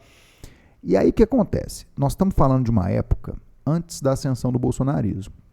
Estou falando aí de algo em torno de 2015, 16, 17, 18, a coisa que estava começando a mudar de figura. E hoje, gente, aquilo que estava dentro de um escopo, de um núcleo de proposta, de visão de mundo específica, virou um monstro. Está totalmente fora de controle. Hoje, vamos pegar um exemplo. Por isso que eu acho que o papel que você exerce hoje é importante. Porque quem não conhece o André, ele tem um curso de ideologia política. Sim. Pode acessar aí André Denardi aí no Instagram, vocês vão ter acesso a ele. E ele traz essas... Eu já fiz o curso, ele traz essas visões e acha esse papel fundamental. E é isso que você está chegando lá nesse ponto. Você se deparou com esse racha praticamente. Porque, na verdade, esse curso, já que você puxou o gancho, eu desenvolvo um curso sobre ideologias políticas, justamente pegando um pouco da minha formação acadêmica, que eu estudei a respeito, mas também eu ter conseguido, depois de passar por tanto grupo diferente, ter me exposto a tanto grupo, no movimento estudantil, muita esquerda, no movimento religioso, muita direita, onde eu trabalhei na Assembleia também, tudo, né, porque a Assembleia é um campo muito, muito aberto, eu tive condição de reunir ali os principais pontos de vista, justamente porque eu tenho muita curiosidade. Assim, eu não fico fechado na minha caixinha, pensando, não, eu penso assim, e o engraçado é que a minha caixinha mesmo é difícil de adequar, porque ao mesmo tempo que eu tenho, em alguns aspectos, um pensamento mais conservador, muita gente já acha, né? Não, beleza, o André é conservador, o André é de direita, então vem cá, vamos aqui lutar pela privatização dos Correios, né? Porque você é de direita, você também é liberal. Não. Eu acho que os Correios deviam manter como está. Aí começa um debate, assim, que... É interessante até. Não, é fantástico. E, assim, aí você percebe que, cara, eu não consigo me encaixar e ninguém consegue, na verdade, né? Se a gente for parar para pensar mesmo, a gente tem algum elemento ali mais à esquerda, mais à direita. Mas aí, voltando para a questão do conservadorismo, se você pega ali os anos de 2015, 16, 17, beleza, a galera ali com um pensamento mais conservador estava girando dentro de uma pauta que, beleza, assim, você via mais ou menos um padrão acontecendo ali no mundo. Cara, hoje em dia, se eu vou na rua e eu falo que eu sou conservador, o pessoal já acha que eu sou contra o isolamento social. Fascista. Não, isso aí sempre foi, na verdade. Isso sempre foi. Antivax, que agora tem... Antivax, que eu sou a favor do Trump, que eu sou a favor do Bolsonaro, que eu sou contra o isolamento e que tem um plano globalista patrocinado pela ONU, que é a Agenda 2030 da ONU, que tem uma série de pautas aí, de superação de desigualdades e tal, ela é controlada pelo Jorge Soros. Então, assim, cara, vira uma loucura. Eu não votei no Bolsonaro, para começo de conversa. Eu sempre vi o discurso dele como muito agressivo, por mais que eu também não votei no PT, eu anulei, na verdade, pela primeira vez na vida, em 2018. não conseguia enxergar solução em nenhum dos lados. Então, assim, é esse cara que vai representar os valores. Extremamente ofensivo. Você tá louco? Você tá louco? Não, você imagina uma coisa. Teve uma vez que houve uma manifestação contra a legalização do aborto na Praça da Liberdade. E beleza, eu tava lá com a turma e tudo, assim, uma pauta tradicional até, né, para grupos mais conservadores. E de repente eu vejo um cara lá com um bandeirão do Ustra. Do Ustra, o cara da ditadura lá que torturou, confessou que torturou. Que uma coisa tem a ver com outra, bicho? Mas você não acha que esse cenário que você descreveu pra gente, de 15, 16, 17, e já de algumas coisas pra trás, o cara que você já bem deixou claro pra gente que a gente gosta da coisa que vem de cima. Isso, né? Nós não queremos construir a base. Não. E você vê esse cenário de constante deturpação da família, constante deturpação da religião. Isso não foi o cenário próprio, propício, né, a palavra séria, para que viesse algo muito extremo do outro lado e essas pessoas que estavam muito indignadas com aquilo e não sabiam para onde correr. Assim, bicho, se esse cara protege esses dogmas que eu não tô achando ninguém para proteger, você acha que não foi esse um ponto que... Não, foi exatamente isso. A gente pode ir até um pouco antes, a partir de 2013, com aquelas manifestações todas Sim. que teve aqui e tal, as jornadas, né? Eu acho o seguinte, as pessoas no Brasil, elas se politizaram muito rápido, elas correram logo para ter uma opinião política, porque virou moda, né? Agora tem que estar na ponta da língua ali, qual que é a sua opinião sobre o Lula, o que você acha do Bolsonaro, não, mas você é a favor ou contra, já te põe contra a parede. E as redes sociais foram responsáveis. Não, totalmente, você já tem que estar, qual o seu nome, seu bairro, sua ideologia, quem que você vai votar, quem que você votou, mas as pessoas... Qual o seu crachá? Qual que é o seu crachá? Uma experiência antropológica que eu fazia quando eu trabalhava na Assembleia, todo dia na Assembleia tem manifestação de sindicato, de grupos lá e tal. E o deputado para quem eu trabalhava, ele era mais da bancada conservadora, bancada da direita, era o João Leite, do PSDB. O evangélico e tal. E aí eu tinha o crachazinho, né, que eu era funcionário do João Leite. Então, mas como eu não pareço ser um perfil conservador tradicional, eu tenho cabelo grande, tem essa barba aqui meio de maconheiro, então eu me misturava na galera, tinha protesto da CUT, do MST, eu ia lá, conversava com a galera, papo comendo solto, e aí eu fazia o teste, eu deixava o meu crachá escondido, aí eu virava ele num dado momento da conversa, e não foram poucas as vezes que quando o povo bateu o olho, o quê? Desconversava, saía de perto e tal, porque assim, cara crachá mesmo. Mas voltando para 2013, as pessoas passaram de lá para cá a correr para ter uma opinião política, mas sem ter um fundamento mínimo. As pessoas, e isso é natural das pessoas que o pessoal se agarrou na telha, mas não tinha o alicerce. Perfeito, é isso. Porque, cara, isso diz muito a respeito, por exemplo, do aparelhamento político das instituições. As pessoas, elas é muito mais fácil para elas terem alguém que vai dizer para onde ir, em quem votar e tal. Então, por exemplo, ao invés de eu pesquisar um candidato, eu vou ouvir o meu pastor, eu vou ouvir o meu líder sindical ali, que já tenho pronto, né? E aí, então, a educação política morre, cara. Então, a gente se politizou muito nos últimos anos, mas a gente não trouxe, juntamente com essa politização, uma educação política de qualidade. E é isso que a gente tem que construir agora. Porque, assim, beleza, já fizemos uma queimada aqui, tá todo mundo puto um com o outro, brigando. O efeito bolha foi sinistro nesses últimos Totalmente. tempos. Porque foi... Eu acho que ninguém percebia, né? Assim, agora a gente percebe melhor essa questão das bolhas e dos algoritmos, né? Que a gente até falou aqui também de várias vezes. Não, e assim, vocês... Desculpa te cortar. Não, é isso aí. Tipo assim, vocês trabalham aí no meio online, né? Vocês sabem como é que funciona esse negócio de algoritmo e tudo mais. E assim... É impressionante, cara, como que treta vende. Sim. É muito... vocês viram, devem ter visto, né, aquele podcast do Nando Moura brigando com o Nicolas Ferreira. Bicho, aquilo ali bombou, a galera... limitada. Exatamente. Tipo assim, aquilo ali foi um show de horror para começo de conversa. E assim, quando você vem com uma proposta... Não, pera lá, vamos pegar aqui o lado A, o lado B, vamos entender os dois pontos de vista. Isso é chato. A galera não quer saber. Não, eu tô aqui com o Bolsonaro. É muito mais fácil de entender. Tô com o Bolsonaro... Todo mundo que é contra o Bolsonaro é comunista, resolveu minha vida, beleza, e a mesma coisa é o inverso. Tô com o Lula, todo mundo que não concorda com o Lula é fascista, acabou. Inclusive o Moro agora é comunista também. Agora o Moro é comunista. O próprio Salles, né, o Ricardo Salles, ex-ministro do Meio Ambiente, já falou, ele é de esquerda, né? Então Eu evito muito falar, tipo, Bolsonaro aqui, porque... Né? Eu evito falar mesmo, porque... Você como liberal tá puto, né, cara? Tipo assim, não tem base. Na verdade, eu sou, assim, eu vim de uma formação... eu estudei em escola pública, minha mãe é funcionária pública, minha avó, minhas tias, todas trabalharam com professoras e também funcionários públicos, né, a maioria. E eu tenho essa formação de ser... né, então, assim...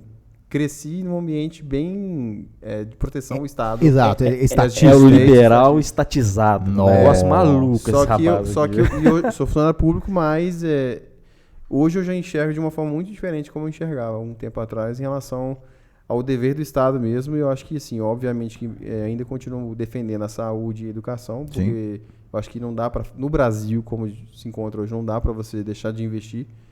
Mas em outras questões eu já penso que, como hoje eu vejo, por exemplo, o Zema fazendo um ótimo trabalho no estado de Minas, que é exatamente limpando a casa. O cara tá botando conta em dia, enxugando, né? Tá enxugando, tá fazendo... Porque o que a gente vinha há anos, e inclusive foi um dos motivos que ele ganhou, foi porque a gente... Tá Alenga, era PSDB, PT, PSDB, PT, e nada acontecia. E olha só que interessante. E só dívida. E olha que dado curioso. Provavelmente, nós estamos caminhando para ter uma disputa pelo governo do Estado em 2022, inédita.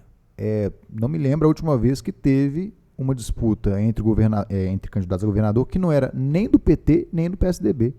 Qual foi? Acho que pelo menos uns 20 anos que não teve nenhum dos dois. Isso é inédito, cara. As coisas estão mudando. O PMDB também, né? Não, mas o PMDB, que ele foi pro segundo turno, tinha um PT. Ou o PSDB, entendeu? É a primeira que não tem nenhum nem outro. Nenhum nem outro. É essa. Porque provavelmente, se for o Calil, vai ser Novo e PSD. Talvez com a base... esses partidos vão estar nas bases de algum lugar. Não, eles estarão aí. Eles são, claro, os jogadores também, mas eles não são agora os cabeças de chapa. Né? Eu acho isso muito interessante. Mas assim, só para fechar a questão do conservadorismo, bolsonarismo, eu, felizmente, conheço pessoas que se identificam com pautas do conservadorismo, mas que não são bolsonaristas. Já está virando uma coisa diferente da outra. O bolsonarismo virou um culto, cara. E isso é uma coisa que sempre me irritou.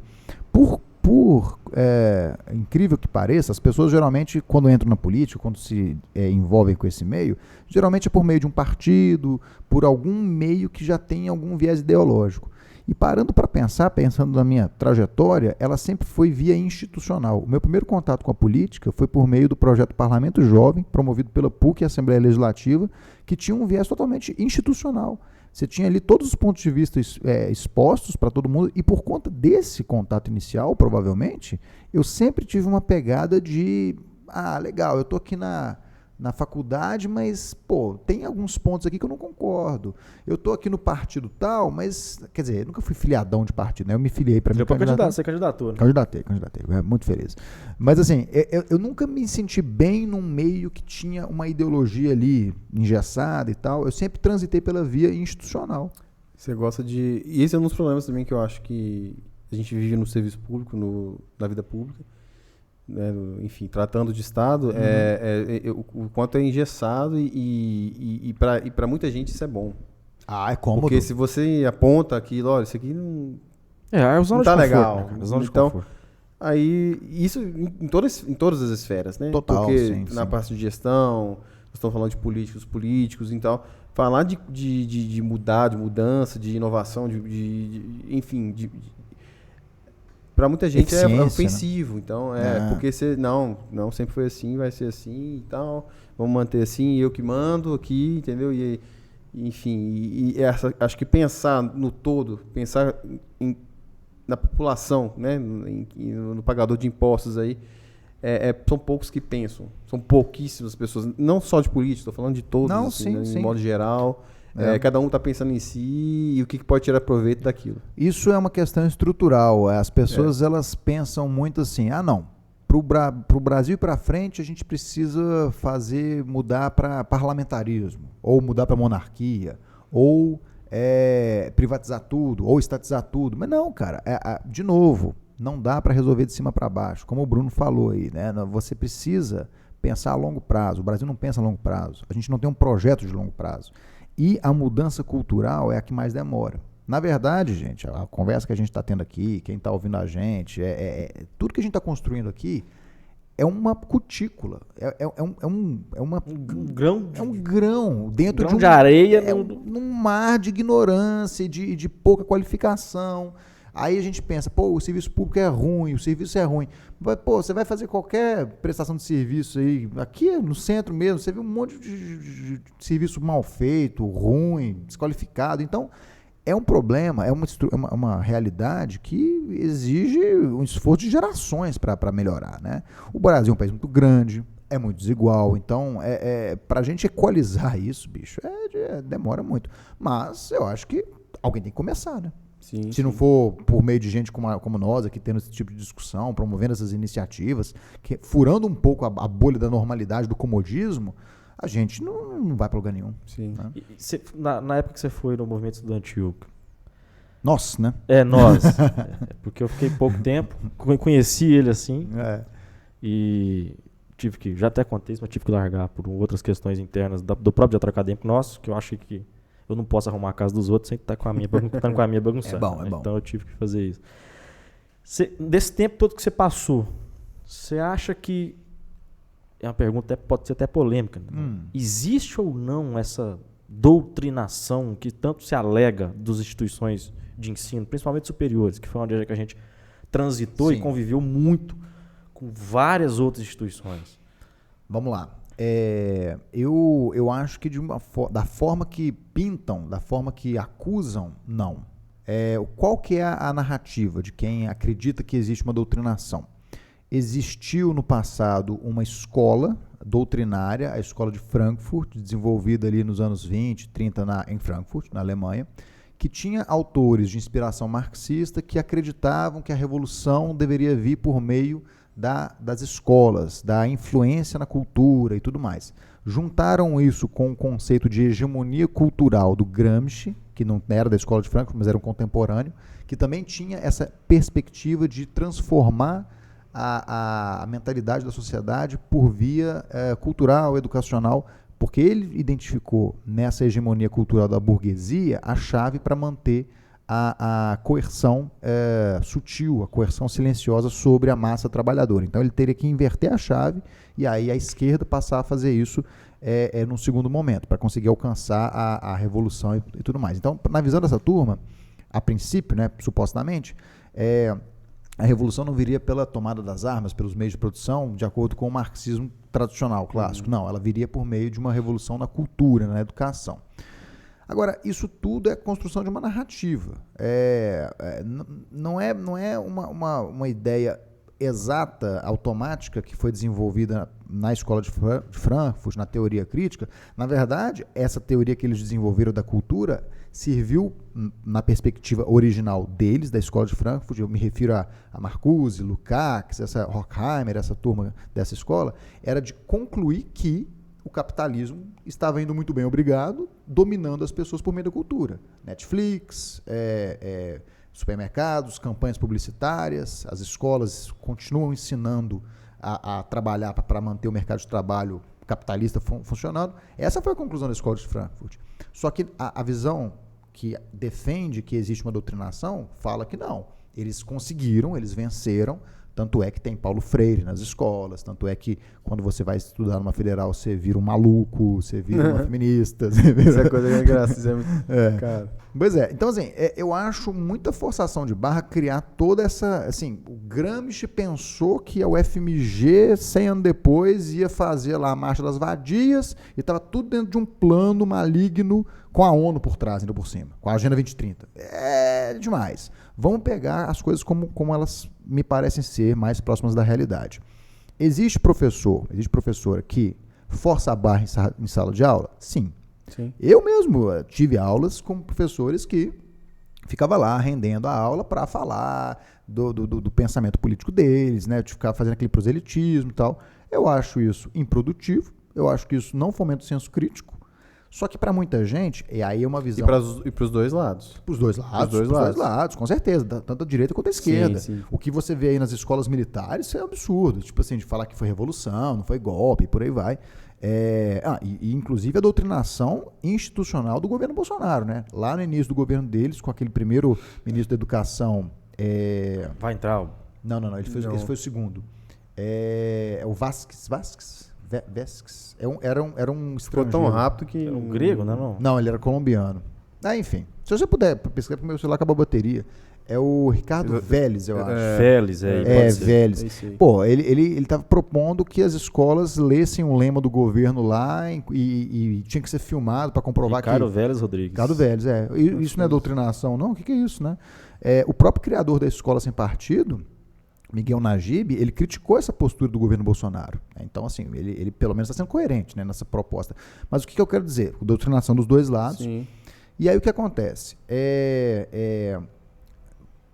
Algumas pessoas acreditam que a universidade, principalmente a universidade pública, que é mais politizada, que tem um espaço mais oxigenado para o debate, mais oxigenado não, mas um espaço mais fértil para o debate. Né? Eu estudei em faculdade particular, em universidade particular e universidade pública, e eu tendo a concordar com isso, sim, de que a universidade pública ela tem uma pluralidade maior e isso pode levar muito plural, né? Mais politizado, eu acho.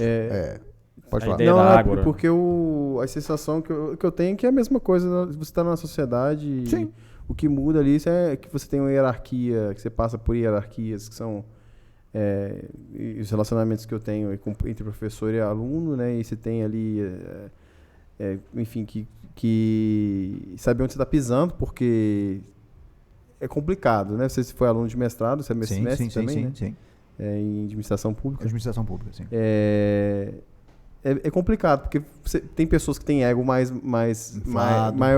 sim. Tem pessoas que já são mais acessíveis, que não tem tanta aquela questão do ego. Assim, é variado, não dá pra você falar assim, a universidade é assim, porque são tantas pessoas diferentes que fazem parte daquilo, claro. Tanta gente, que você falar assim que a universidade é esquerdista. É esquerdista. Não faz o menor sentido, cara. Mas aí que tá. Eu vou chegar nesse ponto. Isso é muito legal de ver, porque o engajamento político nas universidades federais me pareceu, pela experiência que eu tive, que é claro, uma experiência limitada, né? Eu não sou onipresente, mas ela tende a ter um protagonismo maior de pensamento de esquerda.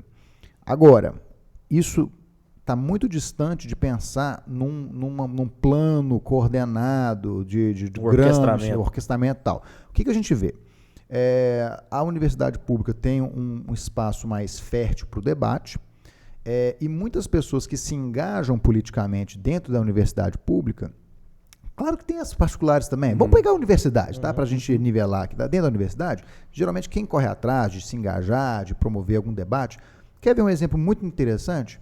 A FUMEC, uma universidade particular aqui de Belo Horizonte, tem o seu DCE. Durante muito tempo, quem dominou o DCE da FUMEC foi um grupo de esquerda. E todo mundo fica assim, mas como é que isso é possível? Porque a maioria das pessoas não se importa. Ninguém liga, ninguém acompanha. Então, quem busca correr atrás, ocupa espaço. E é assim que funciona. E a direita começou a aprender a fazer isso muito recentemente. Na pública, falando por experiência própria, sim. Como funcionário público, a ideia que se tem ali é que você, como funcionário público, você tem que defender o Estado. Porque é onde você tem a sua renda, seu sustento. Sim. Então, assim, eu tenho que automaticamente eu não posso falar mal do Estado, eu tenho que ser a favor do Estado. E, enfim, e defender o tempo todo. Então, aí que vem essa ideia do esquerdismo por ser estatal e não sei o quê. Mas, aí que tá. Não tem que ser assim. Não tem que ser assim. Outro problema que a gente... Aí sim, eu tô falando de problemas reais, que realmente acontecem. Você não vê um ambiente propício para o debate. Eu não me sinto confortável, não me sentia naquela época e não me sentiria hoje, confortável de levantar a mão enquanto tem um professor fazendo seus proselitismos lá e dizer, professor, eu discordo. Eu não, acho que... Eu não. O que uma pessoa com um perfil comum vai fazer? Vai ficar contando segundos para a aula acabar, para ele ir embora, para ele poder beber, e vai ter meia dúzia de alunos da sala que vai ficar lá deslumbrado, nossa, que maravilhoso, que professor maravilhoso, porque pensam igual. Então isso é extremamente improdutivo. É óbvio que a universidade ela pode influenciar pessoas, né? Tem aquela aquela charge, né? Aquela crítica, né? Antes da federal, depois da federal. A menina entra lá de um jeito, sai de outro, toda feministona e tal. Agora, assim, a rigor, qual o problema? Se ela fez isso consciente e se expôs a outros pontos de vista que ela concordou. Ué, isso por si só não é um problema. Eu entrei na universidade cristão, quadradão, carolão, saí cristão, carolão, quadradão.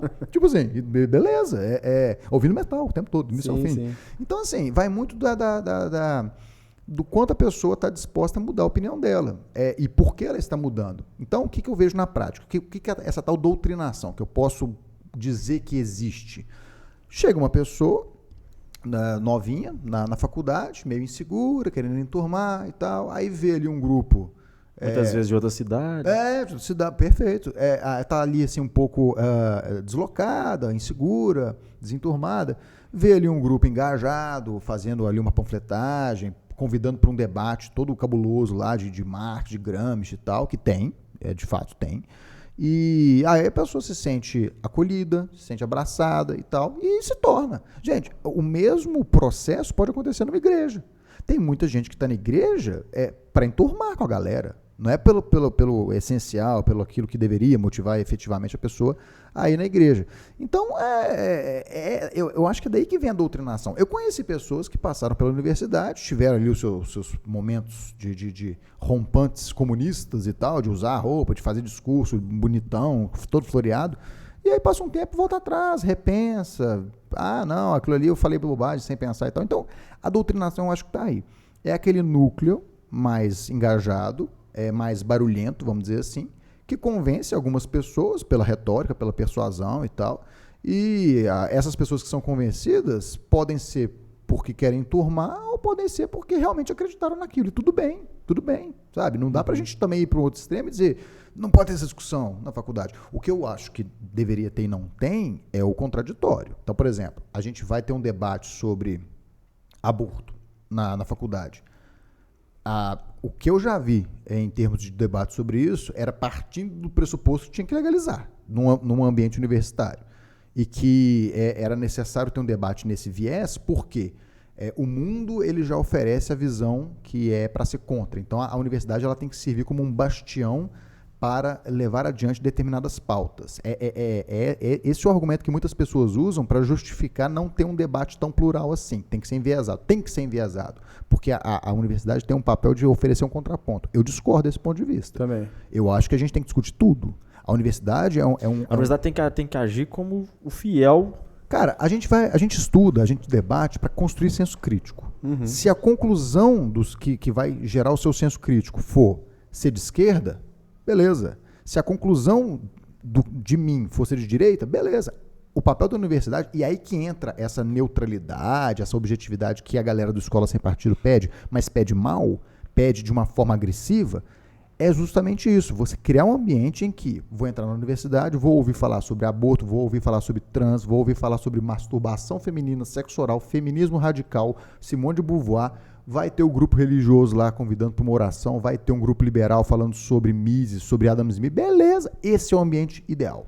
Não é um lugar que não podemos falar sobre liberalismo aqui, o MBL não pode entrar, o Direito a Minas não pode entrar. Não, pode e deve. Tudo bem que muitas vezes entra com aquele viés. Se bem que a esquerda faz isso também, né? Entra a Direito a Minas com o brilhante Ustra, entra uma parte da esquerda com o Stalin. Aí é dose, né? Mas vamos embora, vamos discutir, vamos embora, estamos aqui para isso, né? Então, se você não cria esse ambiente completo de debate, você realmente está sendo doutrinador. E a gente estava falando disso no último episódio.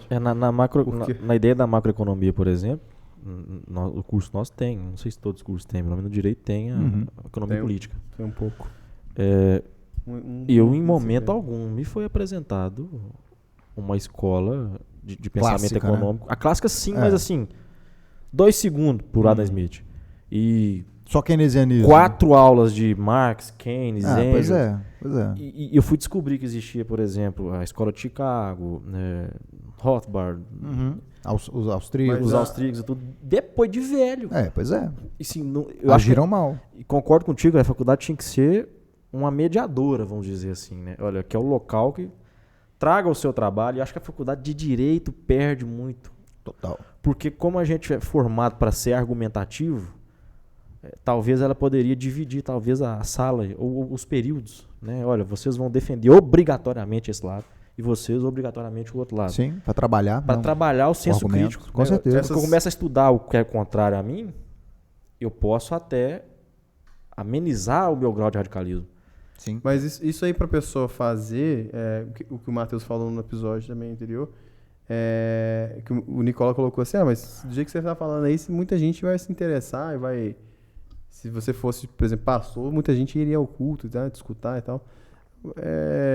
E aí a conclusão que eu cheguei, pelo menos eu cheguei na conclusão que não.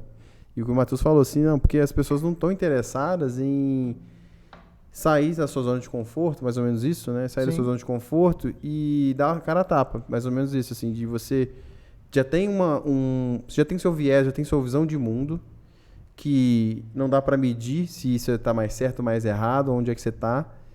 E para você chegar num ambiente neutro é muito difícil, porque vai custar esforço seu, da sua parte, em mudar, em estudar mais coisas que são conflitantes com as suas crenças. Sim. Então, idealmente seria perfeito viver numa sociedade que as pessoas sejam abertas a essas discussões. Mas isso aí é um preço alto que as pessoas não querem pagar. Eu percebi isso, porque eu também sou muito essa pessoa que quer ver os dois lados. Eu não quero estar num lugar só. Eu quero estourar minha bolha. Sim. Então... Sim. Inclusive, se você quiser furar a bolha, me siga nas redes sociais. Sim. A gente discute todo tipo de coisa lá. Cabuloso. Realmente a gente discute tudo. Agora, o que você falou me faz pensar muito em como operacionalizar isso, né, esse cenário ideal. Porque realmente é muito difícil alguém se dar o trabalho de, vou sair da minha bolha aqui para ouvir o Beltrano, ouvir a Ciclana, né, aquele negócio chato. A única forma que eu vejo para que haja uma possibilidade de um debate plural é colocando todo mundo engajado para colocar o seu ponto de vista. Por exemplo, o que acontece, pelo menos até muito recentemente, nas faculdades, nas universidades? Quem está disposto a propor um debate é um pessoal mais progressista, mais de esquerda. Vai lá discutir sobre cotas raciais, sobre legalização de drogas, sobre problematização de padrões sociais, e isso tudo é necessário. Eu não estou nem dizendo que não é para ter, tem que ter tudo. Agora, tudo mesmo. Então, o que a gente vê até então? O pessoal tomava a iniciativa, e é por isso que muita gente, entre aspas, né, discorda que não existe alguma forçação de barra nas universidades. Porque fala o quê? Não, eu já tive aula em faculdade com professores de direita. Eu sei de cursos, né, geralmente cursos de exatas não tem tanta entrada assim, de discussões políticas de esquerda e tal, mas é justamente porque não tem discussão nenhuma. Não é porque tem de direita, é porque o pessoal de direita, eles simplesmente não se organizam. Eles estão de saco cheio, eles querem ir embora. Eles veem um pragmatismo. Tipo assim, é mais o foda-se mesmo. Eu vou assim, eu vou lá na faculdade. Pô, que saco. De novo esse pessoal discutindo aqui sobre Marx. Eles não vão se organizar, pelo menos até pouco tempo atrás, não vão se organizar para discutir Mises. Eles só vão embora beber. Vão ali, ou criam uma discussão paralela fora do ambiente universitário. Eu acho que existe um potencial agora que tem MBL, que tem Direita Minas, que tem Livres. Já ouviram falar do Livres? Você gosta do Livres? É um grupo liberal na economia e nos costumes, né? Eles têm uma pauta realmente contra o Bolsonaro, inclusive, do ponto de vista liberal, depois eu te encaminho. Mas assim, se essa galera estiver disposta a entrar no debate público com o pessoal que já está acostumado a debater na faculdade, fica interessante. Aí a gente vê uma coisa nova acontecendo. Mas isso passa por tensões. O pessoal que está lá não vai querer perder o espaço, e aí vai ter que ceder, o pessoal vai ter algumas dores aí no processo, mas eu acho que... É doído, cara. Eu passei por processo recente, né, da pandemia, eu acho. A gente discute muito no grupo de WhatsApp lá, e eu comecei a escutar caras que eu odiava. Olha aí. Tipo Kim Kataguiri. Não, sim, chato. Mas eu comecei a escutar ele e ver, e assim, comecei a perceber coisas que pelo menos nas atitudes, não nas palavras, nas atitudes dele começaram a me chamar a atenção, por justamente ser esse político que gasta menos dinheiro público, que propõe questões voltadas para a questão orçamentária do governo, né, para diminuir gastos e tudo mais. E eu acho isso sensacional. Não, então, ótimo, por mais que eu não goste da pessoa, eu comecei a me permitir, aceitar. E nesse sentido, você acha que essa organização da direita, ela tá de fato evoluindo ou é só uma casca? Bom, se a gente considerar que o grande representante da direita, ele talvez tenha sido o maior fenômeno da política brasileira, e eu reconheço isso, e o fenômeno que mais rápido perdeu o seu capital político, eu diria que é uma casca. Por quê? Estou falando do Bolsonaro. Bolsonaro, ele passou uma vida pública como um baixo clero do Congresso, nunca foi nenhum player. Nunca levaram a sério. Nunca levaram a sério. A questão é que ele caiu no gosto popular, foi uma surpresa para muita gente. Ele conseguiu vencer uma eleição presidencial quase no primeiro turno, pouca gente se lembra disso, mas quase que consegue emplacar no primeiro turno. Nós temos prova aí, foi eleito sim. Pois é. Ele economizou dinheiro de campanha, sobrou dinheiro na campanha dele, ele conseguiu eleger o negro mais votado da história do Brasil, no lombo dele, que é o Hélio Bolsonaro, o Hélio Negrão, né? Ele já tinha tentado se candidatar a esse cara antes, nunca conseguiu. Elegeu a mulher mais votada da história, as duas, né? Porque a Joyce... Como é que é? Joyce Hasselman. Eu confundo Joyce Hasselman com Gleisi Hoffmann. Aquela do... A Janaína Pascoal. Ela, na verdade, a Janaína teve mais votos que a Gleisi. Não. Que a Joyce. Que a Joyce. A Gleisi é outro oposto. A Gleisi é o PT. A Joyce Hasselman. Joyce já é comunista também, né? Todo mundo comunista. Ele elegeu o deputado mais votado da história, o Eduardo Bolsonaro. Ele desbancou o Enéas, que era o antigo campeão. Então, assim, fenômeno. O partido que o Bolsonaro se filiou para candidatar saiu de uma legenda inexpressiva, com uma meia dúzia de parlamentares, para a segunda maior bancada da Câmara dos Deputados. Isso é um fenômeno. O cara começou o mandato dele podendo fazer muita coisa, mas não soube articular, comunica pessimamente, não se comunica, eu me comunico mal. Ele é uma tragédia com a comunicação. Até quem defende ele sabe que não, o cara ele é muito bronco, não sabe articular, fala uma coisa, volta atrás, diz que vai fazer, depois... Gente, ele chegou ao cúmulo de dizer que nunca falou que Covid era uma gripezinha. Ele falou isso num pronunciamento oficial no início da pandemia. Então, assim... Passei muita raiva. Que isso, cara? Não faz nem sentido, bicho. Tipo assim, eu tô falando uma questão de coesão e coerência mesmo do discurso. Tipo, não tem como. Então, com esse racha com o Moro, por exemplo, a gente tem uma direita dividida basicamente na direita fiel ao Bolsonaro e uma direita mais próxima da Lava Jato, mais próxima aos liberais arrependidos que desacreditaram das reformas do Paulo Guedes, né? Então, eu acho que a direita ainda está ainda está na dianteira. Eu acho que ela tem ainda muita influência. O que eles temem mais do que tudo é a sombra do Lula, né? Ofuscando aí as projeções, as perspectivas, porque o Lula, cara, ele demorou muito para emplacar. Ele candidatou muitas vezes antes de finalmente ganhar. Mas é igual uma pedra esquentando. Uma pedra demora para esquentar, mas também demora para esfriar. Então, assim, o Lula agora ele tem essa memória coletiva e que é inexplicável. Você não consegue explicar para uma pessoa comum do dia a dia que, cara, não é porque o Lula naquela época dele era bom que hoje vai ser. O contexto é totalmente diferente. Mas o que está na memória? No tempo do Lula era bom. No tempo do Lula tinha emprego, tinha renda, tinha comida, tinha oportunidade. Acabou, bicho, acabou. Então, assim, bom, respondendo a sua pergunta, né? Eu acho que a direita, ela se pulverizou, ela tá numa guerra fratricida. Mas também com um representante desses não, é fácil. Também acho, justamente. Não, cara, velho, eu fico assim, gente, eu não votei no Bolsonaro, mas me dá um desgosto de ver como que alguém com tanto capital político perdeu tão rápido. Bicho. 2 anos, né? Em 2 anos ele perdeu. 2 anos, ele cara. teve talvez mais. Eu acho que o auge da governabilidade, vamos dizer assim, né? Essa palavra que eu gosto muito de usar. Quem teve foi o Lula. O Lula teve nas mãos. Ele não era odiado por praticamente ninguém. Não, né? Justamente. Então ele teve a oportunidade de fazer reforma tributária. Ele poderia ter feito até mais. A reforma agrária, ele poderia ter feito muito, mas ele não gastou esse capital político. E quem se aproximou mais disso foi o começo do mandato do Bolsonaro. Ele tinha muito capital. Sim, ele estava com a faca e o queijo na mão. Ele tinha um potencial muito grande de fazer muita coisa. Só que, por exemplo, a base dele se esfarelou, briga interna, se foi porque... se foi por conta de realmente uma postura interesseira, por conta de Joyce Hasselman, por conta de Frota, sei lá. Muita gente se afastou dele. Ele não conseguiu emplacar o partido que ele queria fazer, o Aliança pelo Brasil, sinal de que ele não está tão engajadão assim.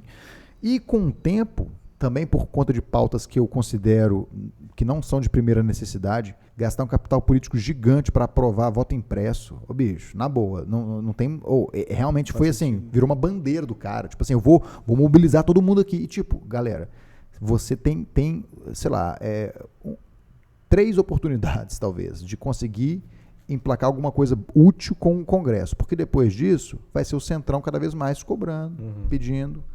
Eu não sei se vocês viram isso, mas a liberação de emendas parlamentares... Bateu recorde.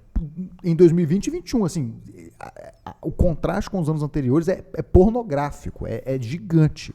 Sinal de que o cara já está vendido. O cara, ele está respirando por aparelhos e o aparelho, quem está mantendo na tomada é o Centrão. Entendeu? E aí, ok, ele pode até conseguir continuar assim, mas quanto mais você fica refém do Centrão, a gente viu com a Dilma. Quando a Dilma perdeu o controle com o Centrão, com o Congresso de uma maneira geral, perdeu o controle com o Congresso é praticamente perder o controle com o Centrão, né, em outras palavras. E o descontrole da economia veio impeachment. Sim. Então, assim, cara, isso acontecer de novo num intervalo tão curto de tempo é péssimo. Ninguém ganha com isso. A economia, quem vê lá fora, o investidor e tal, acha que aqui é uma loucura, uma farofa. Então tá certo. A minha esperança é que ele desistisse de se candidatar. Mas Bolsonaro... Mas assim, você acha que ele vai participar dos debates ou ele vai fugir igual da última vez? Então, que agora não tá fácil para ele. Fácil. Então, se ele fugir, não vai ser igual da última vez, não. Pela estatística, pela probabilidade, ele estaria cometendo um grande erro se fizesse isso. Seria um enorme excesso de autoestima e de otimismo ele fazer uma coisa dessa, porque assim, isso é até supra-ideológico. É uma estratégia eleitoral mesmo. Se você está indo bem nas pesquisas, se você está surfando na onda, arrisca o Lula não ir eventualmente, mas ele também não vai se dar esse luxo. Mas assim, quando a pessoa está cotada para ir para primeiro turno, para ganhar de lavada e tal, não vai mesmo não. Até porque pra gente já concluir essa questão e caminhar para um final. Eu tô de boa, vocês ficam aí. Num debate talvez seja muito problemático para os adversários do Lula, porque uma coisa nós temos que reconhecer. Ele tem uma eloquência. Tem. Ele fala pro povo, com certeza. E ele tem um carisma. Mas o Bolsonaro também tem. De outras formas. Né? Também. Porque tem mais. Se ele apresentar os dados da época que ele governou... Não, o problema é que ele... Né, assim, sim, ele pode... ele tem que fazer isso. No meu governo, todo mundo comia bem, né? Tinha comida na mesa. E eu acho que ele deve ter feito algum curso com o Edir Macedo. Não sei, capaz. Entendeu? De atrair... Não falo negativamente, não, porque é oratória. Edir Macedo pode falar mal à vontade, meu amigo. É oratória, o cara tem, velho. Ele te vende esse copo aqui falando que foi a Cleópatra que fez. Isso, e vai te curar do câncer. Entendeu? Então, isso aí. E isso vejo uma certa dificuldade, porque vai virar o que virou o Nando Moura com o Nicolas lá no debate. Vai. E salvo raríssimas exceções, eu não vejo como ele fugir dessa batalha, que vai virar uma batalha campal. Vai. E se o Ciro... não. O Ciro morreu. Depois que o Moro entrou, bicho... politicamente o Ciro tá mal mesmo. Na verdade, o Ciro nunca esteve bem, né? Isso é um ponto. Ele teve uma ascensãozinha ali. Teve, assim, em 2018. Mas, assim, agora que o Moro entrou na rodada, ele deve pegar... Ele não acha que ele vai... Porque, vamos lá, o que acontece? O Ciro, ele tem que disputar os votos da esquerda. O Moro... disputar os votos da direita. O Moro tem mais margem, o teto dele é mais alto para conseguir mais voto do Bolsonaro. O Ciro não. A esquerda está mais disciplinada em torno do Lula. Então o Ciro não tem muito para onde crescer. Ele pode até pegar um eleitorado mais do centro, alguma coisa, mas quando começa a ir um pouquinho mais para a direita, já vai começar a migrar para o Moro. Então eu acho que a pior coisa que poderia ter acontecido com o Ciro foi ter o Moro entrado na disputa. Agora, eu acredito ainda, pode anotar aí, existe a possibilidade, não me surpreenderia se o Ciro desistisse, como ele ameaçou desistir, né, ele disse. No contexto da PEC dos precatórios. Parte da bancada do PDT votou a favor da PEC, e aí ele, não, absurdo e tal, aí me pareceu ser uma saída mais elegante, estou desistindo da candidatura por uma questão ideológica e tal, e não porque ele está lá com 5% magrinho de voto, né? Mas assim, eu não me admiraria se por algum motivo ele desistisse simplesmente para não ficar feio. Mas vamos ver. Eu acho que atualmente... Acho que o cenário vai ficar nesses 3? Moro. Eu acho que sim. Eu acho que sim. Eu acho que sim. Não dá tempo de mudar também, né? Não. Isso é difícil de dizer porque... O fenômeno da política, ele não, é ali no... Ué, gente, quem é que acreditava que o Zema ia ganhar aqui em Minas? Quem? O cara tava lá embaixo. De repente, o Anastasia teve menos voto no segundo turno do que no primeiro, né, em 2018. Então, tudo é possível. Agora, mantendo ali essa tendência e o Moro conseguindo se consolidar, arranjando um bom vice, eu acho que quem mais precisa de um vice estratégico, quem mais tem que se preocupar com isso é o Moro. Porque o Moro sozinho, ele não garante um segundo turno. Até o Lula está preocupado com um vice. Se o Moro fizer uma campanha de apaziguamento, de conciliação, que o Bolsonaro não fez... Sim. Talvez. Porque o Brasil vai melhorar. Eu não gosto do Moro. Eu também não. Até a gente já falou muito da questão dos processos. Tem um problema, que eu não tá de ordem constitucional. Pois é. Cara, só um detalhe sobre o Moro. Assim, eu achei um barato ele ter tentado fazer com o Bolsonaro o que ele fez com a Dilma, que foi vazar aquele áudio. Ele fez a mesma coisa, bicho, essencialmente. Sim. Achando que ia repetir porque quando ele estava com a direita toda em torno dele, ele soltou na Raia Veja, na boca do impeachment, velho. Aí ele achou que, não, agora eu vou repetir a dose, que eu sou fodão, né? Soltou aquele vídeo lá, eu acho que ele gerou tomou pancada dos dois lados. Até o Lula. Exatamente, levou pancada dos dois lados. Cara, é esse o grande calcanhar de Aquiles do Moro. Porque, por exemplo, eu acompanhava um político, Cristóvão Buarque, já ouviram falar dele? Sim. Foi forte em Brasília, né? Isso, ele foi governador de Brasília, foi senador pro Brasil. Eu vi uma palestra dele aqui, lá no Tribunal de Justiça. Em 2014, eu tirei foto com ele. A gente não se conhecia, tava lá. Olha aí, ó. Ele é um Moro ao contrário, um Moro da esquerda, porque ele sempre cresceu dentro do eleitorado de esquerda, ele era do PT e tudo mais, foi ministro da educação do Lula um tempo, só que ele votou a favor do impeachment e a favor do teto de gastos, do Temer. E aí a esquerda ficou assim, mas você tá louco? Né? Aí, assim, ele tentou acenar para um eleitorado mais de direita, pelo menos era o eleitorado que ia gostar dessa votação dele. A esquerda que elegia ele se sentiu traída. A direita eu lembro disso. Cagou para ele, porque não é porque você vai votar isso que você é menos petista. Eu sei que você é petista. E se ferrou, cara. Numa disputa com 2 vagas para Senado, ele ficou em terceiro. Ele assinou a morte de política. Assinou, eu lembro disso aí. Justamente. E aí porque você estava em Brasília, né? Justamente. Porque eu sou de Brasília. Exato, de vez em quando acompanho alguma coisa. Exatamente. E nesse cenário, você acha que o Moro ele vai trazer alguém do PSDB, do MDB, para ser vice? Ou você acha que o PSDB não vai se rebaixar a isso? Eu acho que não vai se rebaixar, não apenas pelo PSDB, mas pelo Dória, que o Dória é grande demais, ele se acha muito para se submeter a uma vice-presidência, mas nunca que ele vai querer fazer uma coisa dessa, eu acho, né? É outro que eu não consigo engolir. Marqueteiro.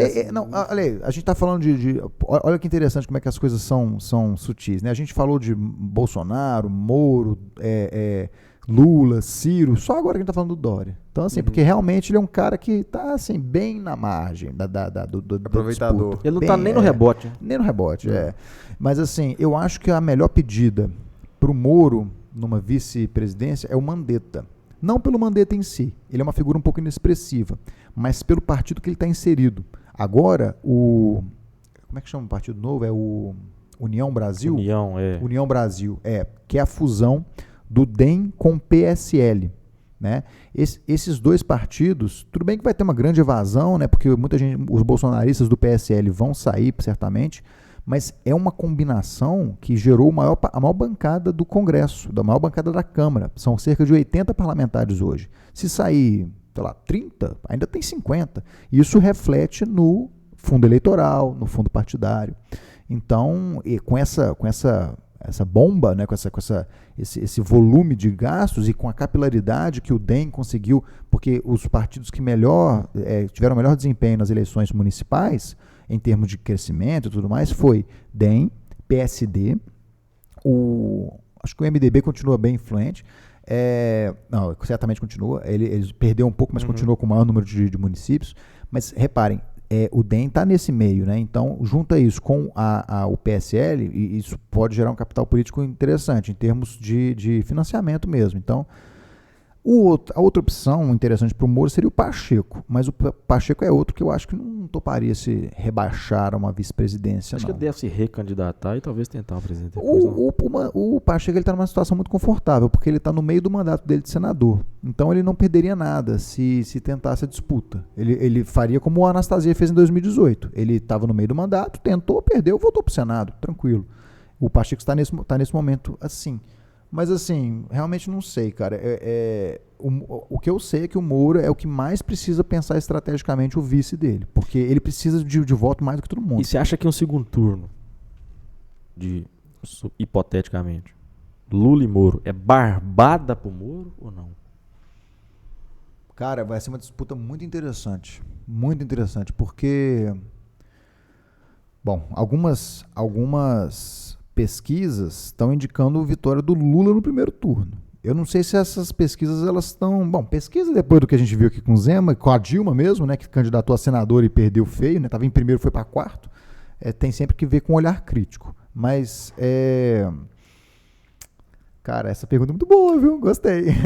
Pode falar. Não, porque pelo que o Pita falou aqui pra gente, né, acho que a questão do Zema mesmo, ela foi muito... Acho que a pesquisa não teve tempo de atualizar, porque... Entre o debate e a pesquisa não deu tempo. Ele foi tão rápido, assim, questão de começar a participar dos debates, né? Por causa do número mínimo que tem que ter, né? Sim. Aí ele começou a participar e foi onde ele... Despontou, né? Sim. A minha pergunta, ela vem no seguinte sentido, no seguinte cenário. Porque há uma inimizade dos eleitores do Jair. Não, mas quando entra o antipetismo, eles se unem. Mas então é barbada? Não, barbada não. Barbada não, porque a gente não pode subestimar a quantidade de votos que o Lula consegue reunir em torno dele. Porque tem gente que não gosta do PT, mas gosta do Lula, por exemplo. Né? Certamente que todos os votos mais... Aí que tá. Todos os votos da esquerda, obviamente, vão para o Lula. A questão é ver quantos votos desse centro estão mais inclinados para o Lula ou para o Moro. Aí vai ser muito da narrativa de cada um. Porque nós estamos falando exatamente dessa zona cinzenta. Porque o antipetista, se mesmo que seja um antipetista bolsonarista que acha que o Moro é um traíra, nunca que vai votar no Lula. E provavelmente não vai querer desperdiçar o voto dele, porque é um cara mais engajado, mais aguerrido, aquela coisa toda. Então ele deve ir para o Moro. Então nós temos aqui de um lado o Moro, temos aqui o Lula. A questão é, vamos pegar até essa carta aqui, tipo assim, quanto do eleitorado médio que está naquela zona cinzenta vai ser mais puxado para o Moro ou para o Lula? Eu acho que pode levar, eu não acho que é barbada não, isso é um ponto. Eu acho que pode ser uma eleição tão tensa como foi aquela do Aécio e da Dilma. Porque eu acho até que Lula e Bolsonaro vai ser menos tenso do que Lula e Moro. Porque o eleitor do Bolsonaro, eu acho que vota no Moro. Assim, se for contra o Lula, acho que vota. Acho que não vai ficar de mimimi muito, não. Que no máximo vai anular, né? Porque votar no Lula já é tipo assim, o cara já faz uma... Não vou votar no comunista Moro e aí por isso vou votar no comunista Lula, né? Tipo assim, como assim? Mas assim, eu acho que, cara, vai ser muito tenso. Eu acho que seria mais tenso se fosse Bolsonaro e Lula, sinceramente. Eu não sei quem ganharia, se Lula ou Bolsonaro, numa disputa entre os dois. Mas, na verdade não, eu acho que quem ganha é o Lula. A verdade é essa, na minha opinião. Então, no seu mãe de Nai, Bolsonaro e Lula, dá quem? Lula. E Lula e Moro? Não sei, de verdade. Eu acho que tem mais chance da Lula, tá, nesse cenário, mas vai ser mais disputado do que se for Lula ou Bolsonaro. Mas acho que nos dois cenários o Lula ganha. E se nenhum dos dois tiver, ou seja, não tiver nem Lula, nem Bolsonaro na disputa, num milagre. É igual a pesquisa do antagonista, você viu? Moro é líder em todos os cenários sem Lula e Bolsonaro. Tipo assim. Aí meu amigo falou assim: o Cruzeiro foi pra Série A sem 10 times. Exatamente. Num cenário sem Lula e sem Não, Bolsonaro... assim, você acha que, na sua opinião, é melhor para o Brasil que... não, nós estamos fodidos. Que um deles não consiga se candidatar? Candidatar? Porque um deles não se candidatando, o outro rui, praticamente. Isso é interessante porque um depende do outro, isso não tem a menor dúvida. Diz o Moro recentemente que o Bolsonaro comemorou quando o Lula saiu da cadeia, né? Mas eu não me surpreenderia se fosse verdade, porque, de fato, o Lula precisa... Só sobrevive com o... É um antagonista. Exatamente. Um depende do outro. O próprio Lula, ele não foi nas manifestações que a esquerda fez contra o Bolsonaro e tudo, naquela frente ampla, né, que a terceira via queria fazer, justamente porque ele está muito confortável. Para que ele vai ficar se expondo, se desgastando? Ele já é o principal nome da esquerda.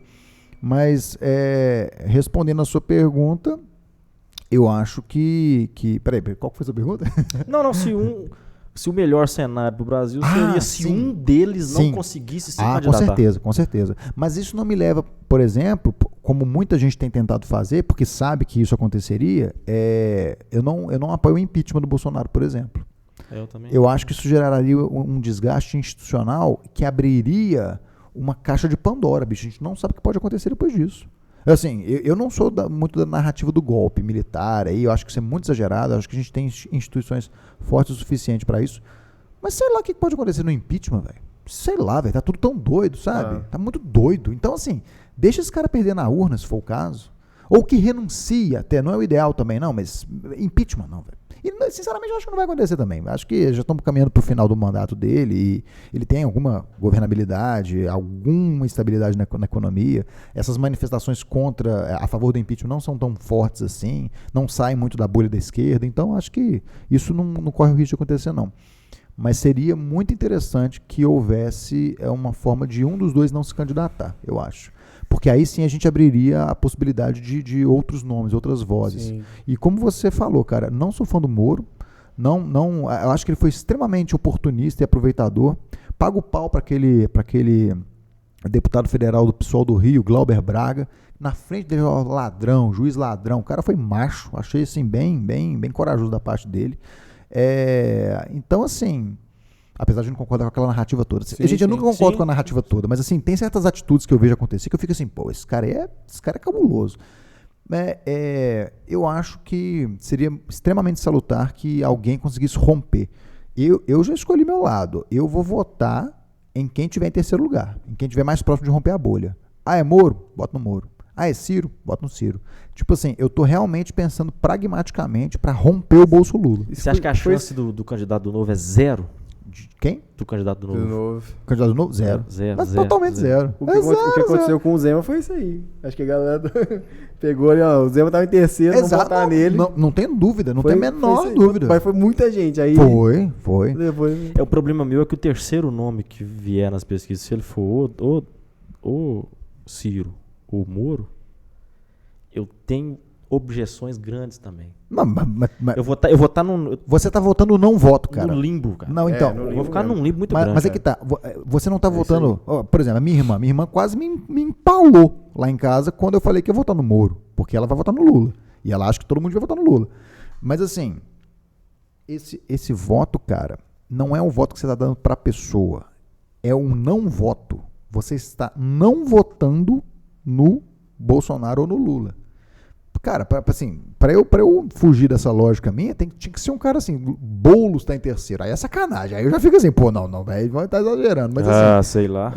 Mas assim, não, mas ele vai disputar o governo de São Paulo. Mas assim, sinceramente, cara, Ciro, Moro, Mandetta, Pacheco, Dória, calcinha apertada, pode vir. Eu voto no calcinha apertada, problema não. E aqui em Minas, o que você acha que vai dar? Que vai ser muito interessante, bicho. Eu tô muito, muito curioso para ver o que vai ser, justamente como eu já comentei com vocês, né? Vai ser a primeira disputa, provavelmente, né? Vai ser a primeira disputa em que não vai ter PT ou PSDB. Isso é inédito, isso é muito, muito interessante.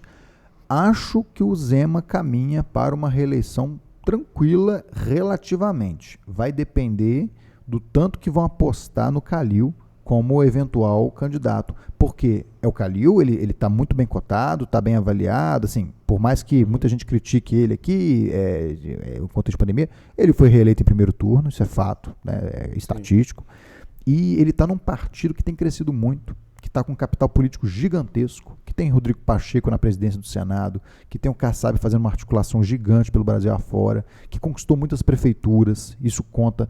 É muito importante avaliar o desempenho eleitoral dos partidos nas eleições municipais, porque isso vai se refletir. As eleições são ganhas na base, em cima de contatos com prefeituras, com câmaras municipais. É lá que você tem um contato direto com a população, porque o presidente, o candidato a presidente, não tem tempo para ir rodar em tanto lugar. Então, essa articulação é essencial. Então, se o Calil tentar uma disputa, vai ser interessante, mas eu acho que caminha para o Zema. Acho que sim. Eu espero que sim. O Calil está com... tem uns... CPI. Uma CPI. É a CPI da Bega Trans? Tem uns... Mas acho que não vai dar nada. Olha, a CPI... Aí com... Não, o que é exatamente? Eu não tô lembrado. Não, é porque tá tendo... transporte houve um repasse de dinheiro público. Das concessões. Isso. Acho que em torno de 200 milhões para as concessionárias de ônibus. Isso não passou pelo crivo da aprovação da Câmara. Isso. Salvo o melhor juiz, é isso. Sim. Não, eu acho que é isso mesmo. Teve também, tá mais ou menos no contexto da CPI da BH Trans também, que a Câmara capitaneou. Mas eu acho que isso não seria suficiente para desidratar uma candidatura dele em 2022. É ano que vem, né? Então acho que ele está... A questão é se ele toparia isso, né? Porque aí ele teria que abrir mão do cargo, né? Se você está ocupando um cargo do executivo, você não pode pedir uma licença para voltar depois, como um deputado, como um vereador. Mas ao mesmo tempo ele vai se manter para não poder recandidatar e ficar 2 anos no limbo? É melhor ele tentar agora, né? Que ele tá na crista da onda. Eu, se fosse ele, faria. Tentaria. Sim. Não teria por que não tentar, não. E até porque isso aí, essa pressão que ele tá sofrendo, pode ser um incentivo para ele tentar. Porque aí ele larga essa chatice, essa canseira, essa dor de cabeça, e mesmo que perca, fez ali o merchan dele e tal, visibilidade. Mas assim, a disputa que vai em Minas vai ser... Eu estou curioso para ver, porque não vai ter PT nem PSDB, né? A lógica, cara, isso pode gerar um ponto de inflexão que vai influenciar a política de Minas nas próximas décadas. Porque, gente, quem iria imaginar que Minas Gerais, um dos berços do PSDB, né, São João del Rei ali, a família Neves e tudo, virou pó. Isso é fantástico, bicho. Cara, hoje é deputado federal. Exatamente. Não, que isso? E entrou assim só porque, né, tipo, o cara depois é preso, processado e não sabe por quê. Olha a analogia que ele fez. Ninguém falou nada. Não falei nada, não disse nomes. Cara, sabe o que nós podíamos fazer? Sabe o Canal Livre, que acaba as eleições e junta aqui a tanta de gente e vai comentar as eleições? Nós podíamos fazer isso. Depois da eleição que vem, isso é um prazer. Sentava aqui, conversava, gravava meditava. Fazia até ao vivo. Fazer a live, exatamente. Cara, é uma boa ideia. Agradecer demais você, cara. Assim, tomamos muito seu tempo aí. Não, foi legal, foi bacana. E passamos por vários assuntos e o cara... Tinha muito, o cara foi para mais de 50 países, tem muito, foi pro Acre, não trouxe a esfera do Dragão. Não falou disso, né? Eu vou te falar, se a gente começar a falar de viagem, porque eu sou muito fã de viagem, eu gosto, não viajei tanto quanto. Eu ia até perguntar algumas coisas, mas a gente entrou em música, que também era algo que eu queria conversar e tal. Sim. Vamos marcar uma próxima aí, pra você voltar a falar dessas experiências aí, porque... Tô à disposição. 50 países. 50 países, 25 cara. estados. 51 países. Foram, inclusive, assim, uma constatação triste, mas claro que não tem problema nenhum, que 2021 vai ser o ano que eu não vou ter tido a oportunidade de ir para algum lugar bizarro, assim. Eu fiquei quieto aqui em Belo Horizonte dessa vez.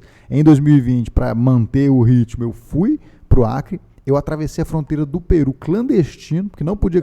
Peguei um barquinho, assim, que se eu igual o Luciano Huck no barquinho, vocês viram isso? Não sei se vocês viram, mas assim, o cara... Quase que aconteceu aquilo comigo, bicho, na divisa com o Peru. Tríplice fronteira entre Brasil, Bolívia e Peru.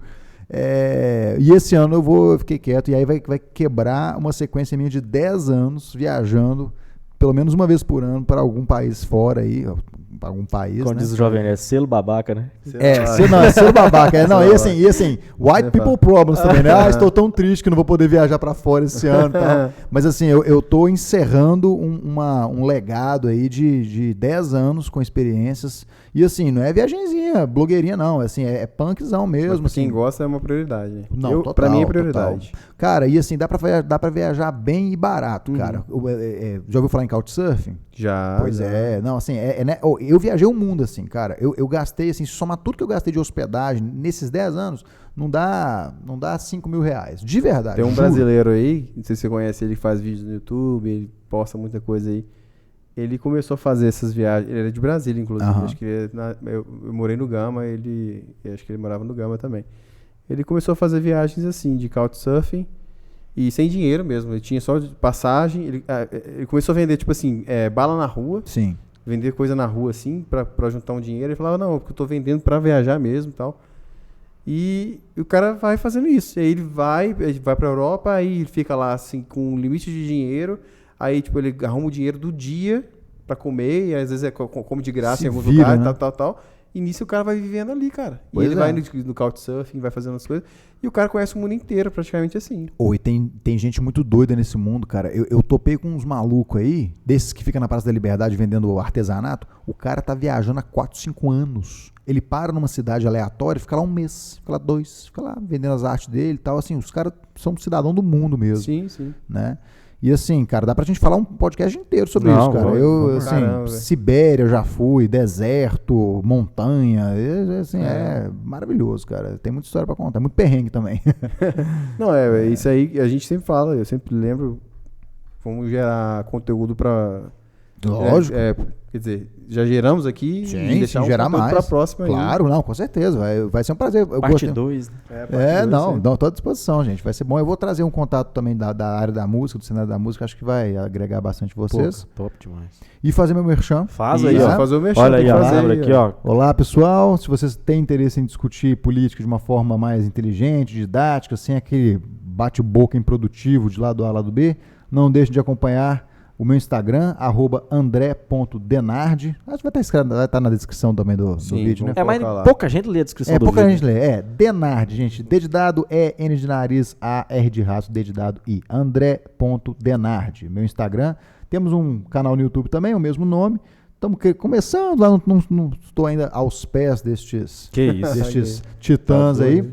Promovo cursos de política em geral, né? Um curso de ideologias políticas que a gente discute liberalismo, socialismo, fascismo, conservadorismo e também um curso sobre estrutura política do Brasil, cada curso com uma carga horária de 16 horas, 8 encontros de 2 horas cada um e estou sempre aí formando turmas, só entrar em contato que a gente mantém aí a nossa produtividade. E precisando também... Entra em contato com a gente que a gente faz o canal, faz a ponte tudo, aí, tudo. O curso é bom, eu já fiz. Eu fiquei interessado no curso. Vamos fazer, cara, vale a pena, bem legal. Então prepara, viu? Porque vai te mandar 478 mensagens até você fazer. Não, vou não, vou dar meu approach, tá muito difícil. Ele tá aí financiando a próxima viagem, né? Não, quero. Eu tenho que estudar, cara, tem que pensar no doutorado, igual você tá fazendo, você tá me inspirando. Complicado, mas assim, cara, esses dias eu tava falando com o Nicola, assim, que tem hora que você dá aquela desanimada, assim, eu tô naquela fase, sabe? 4 anos, né, bicho? É porque é muito tempo, quando você pensa assim, não, e o problema do pós-graduando é que você não desliga, né? Você tá sempre com aquele alerta ali, tipo assim, você tá em casa vendo um filme, você fala, tinha que estar estudando, né? Pois tinha que estar fazendo, tinha que estar produzindo. Pois é. E aí você não tem sossego, você não tem um descanso mental. É o tempo todo, mas é gostoso também. Alguma hora eu vou ter que fazer. Mas eu falo com você sobre o curso. Vai fazer o curso? Mas o que eu ia fazer? Não, eu fiquei interessado porque... eu te mando a emenda depois. Não, pois é, porque... É top, você elabora todos os aspectos. Ele fala até de escola austríaca. Sim. Pra caramba. Mas eu ia falar outra coisa, enfim, mas vamos deixar a porta aberta pra você voltar aí. Terminar com chave de ouro. Chave de ouro. Passa um recado pra galera aí que tá aí largando a política pra lá, que não tá preocupando com nada. Tá bom, eu deixo. Deixa um recado. Vou deixar o recado. Olha só o que vai acontecer. Se você largar a política, alguém vai ocupar e você vai ficar chupando o dedo, achando pior ainda. Você não tem dinheiro pra sair do país, porque você tá fudido igual a gente, então é melhor você se preocupar, porque não tem o que fazer, certo? Então, vambora. Não pode deixar a decisão na mão do outro. Não pode, né? Senão não reclamar pode. fica fácil. É lógico. E aí, na próxima vez, nós vamos contar como é que nós voltamos de Ouro Preto, né? Opa, esse caso é maravilhoso. E detalhe, não busque a sua indicação política por conta de qualquer Zé da esquina. Busque estudar, dá trabalho. Aprender as coisas e votar com consciência dá trabalho. Ninguém disse que isso é fácil. É muito mais fácil você buscar a opinião aí do vizinho, mas vamos tentar estudar um pouquinho mais, né? Sim. Porque senão... É isso, perdão. Isso aí, valeu. Obrigadão. Valeu. Cara, abraço. Obrigado, valeu. Bom. Vai com Deus.